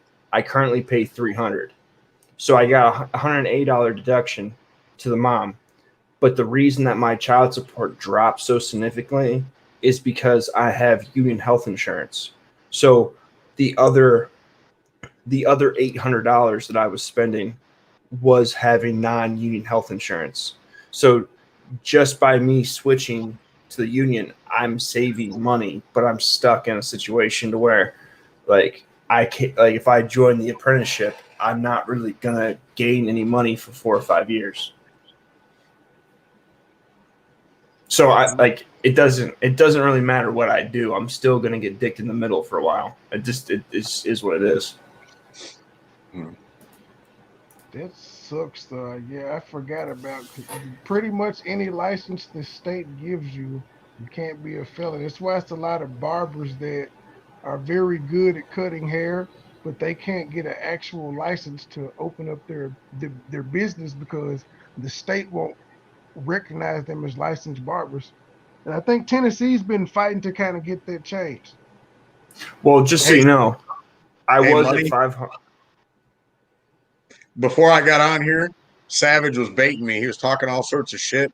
He said, "Blake, get on here and tell me how religion's terrible and fuck the government. The government sucks." Not see, fuck the government. The government sucks, right? He's on my The side now. government sucks. And religion is terrible. So I do have bad And news. the woman is God. I do have bad news to tell everybody. So earlier in this live stream, we celebrated the 500 subscriber mark. We are now at 499 again. That's a good number. That's a good I number. upset another person. I don't know why they come and they go. Unsubscribed, you're a bitch, and you'll be back. But yeah, so like that's. I want to like, show you that's all- something. Yeah. Eat some of these, you'll feel better. Hold on. Got to What are figure out. those beats? Yeah, Oh, man. No. Yeah, I'm not that that's white. good shit. I'm not that white. Well, I'm the Beats whitest are Cuban the that most- you've ever known. Those are the most tasteless creations. Like, if that is the stupidest thing God created, a damn beat. What is its purpose? I don't know, but they'll make you feel good. Yeah, They I'm not. make you if shitting makes you feel good, I can agree. These don't make me shit. Yeah, I'm not that white. I'm sorry, but I'm not that white. They're good, man. Are you pimento cheese white? Me? No, I was asking Savage if he was pimento cheese. no, white. I'm green bean casserole white. I've had. I'm- It's not. That's not the worst thing in the world. Sweet But potato I am pie. Sweet potato pie. Pumpkin pie. pumpkin. Pumpkin. I agree. Pumpkin tastes better. Pumpkin. Now I am white enough. I am white enough with a hint of my half great black grandmother to have put hot sauce on everything. All right, Hillary Clinton. I do. I really do put hot sauce in everything. I'm not You running have- for you got- Congress. You got hot sauce in your electric bag. Actually, we have it in our trailer. We have a work What trailer ki- that we keep our microwave and the fridge and everything, and I have it. We have it in there. What kind of hot sauce? It doesn't really matter what hot sauce because Yes, it does. it doesn't because we like I don't have a certain hot sauce that I use. Like I use Reds, Frank's. I use like the Mexican hot sauce. Like, it doesn't matter. I'm You not want all white brands. I'm not even sure what black brand of hot sauce there is. Listen to Louisiana this and Crystals. motherfucker. White hot Louisiana sauce? and Crystals, yes. Those are the official black brands in every household. Louisiana or Crystals. So are I've they never- better? I don't. To me, it is, but to me, I can't eat anything but Louisiana. If they don't have Louisiana, I won't use it unless I'm New Orleans and they force me to use Tabasco.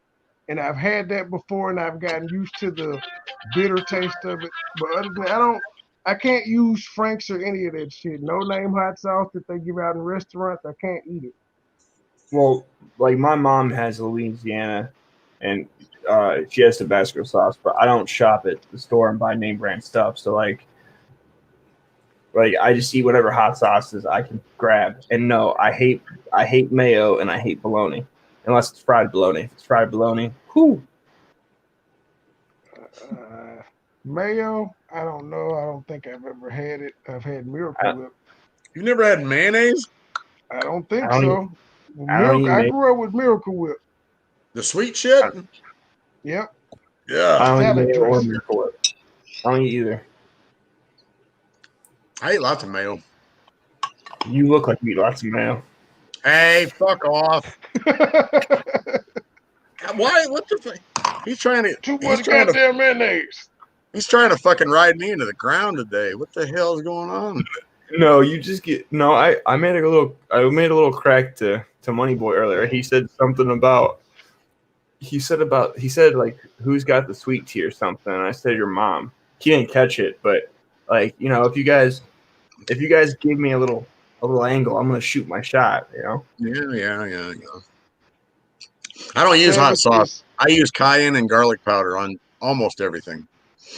That's the Cuban in you. Yeah, it must be. I made up the Cuban, but I live it, don't I?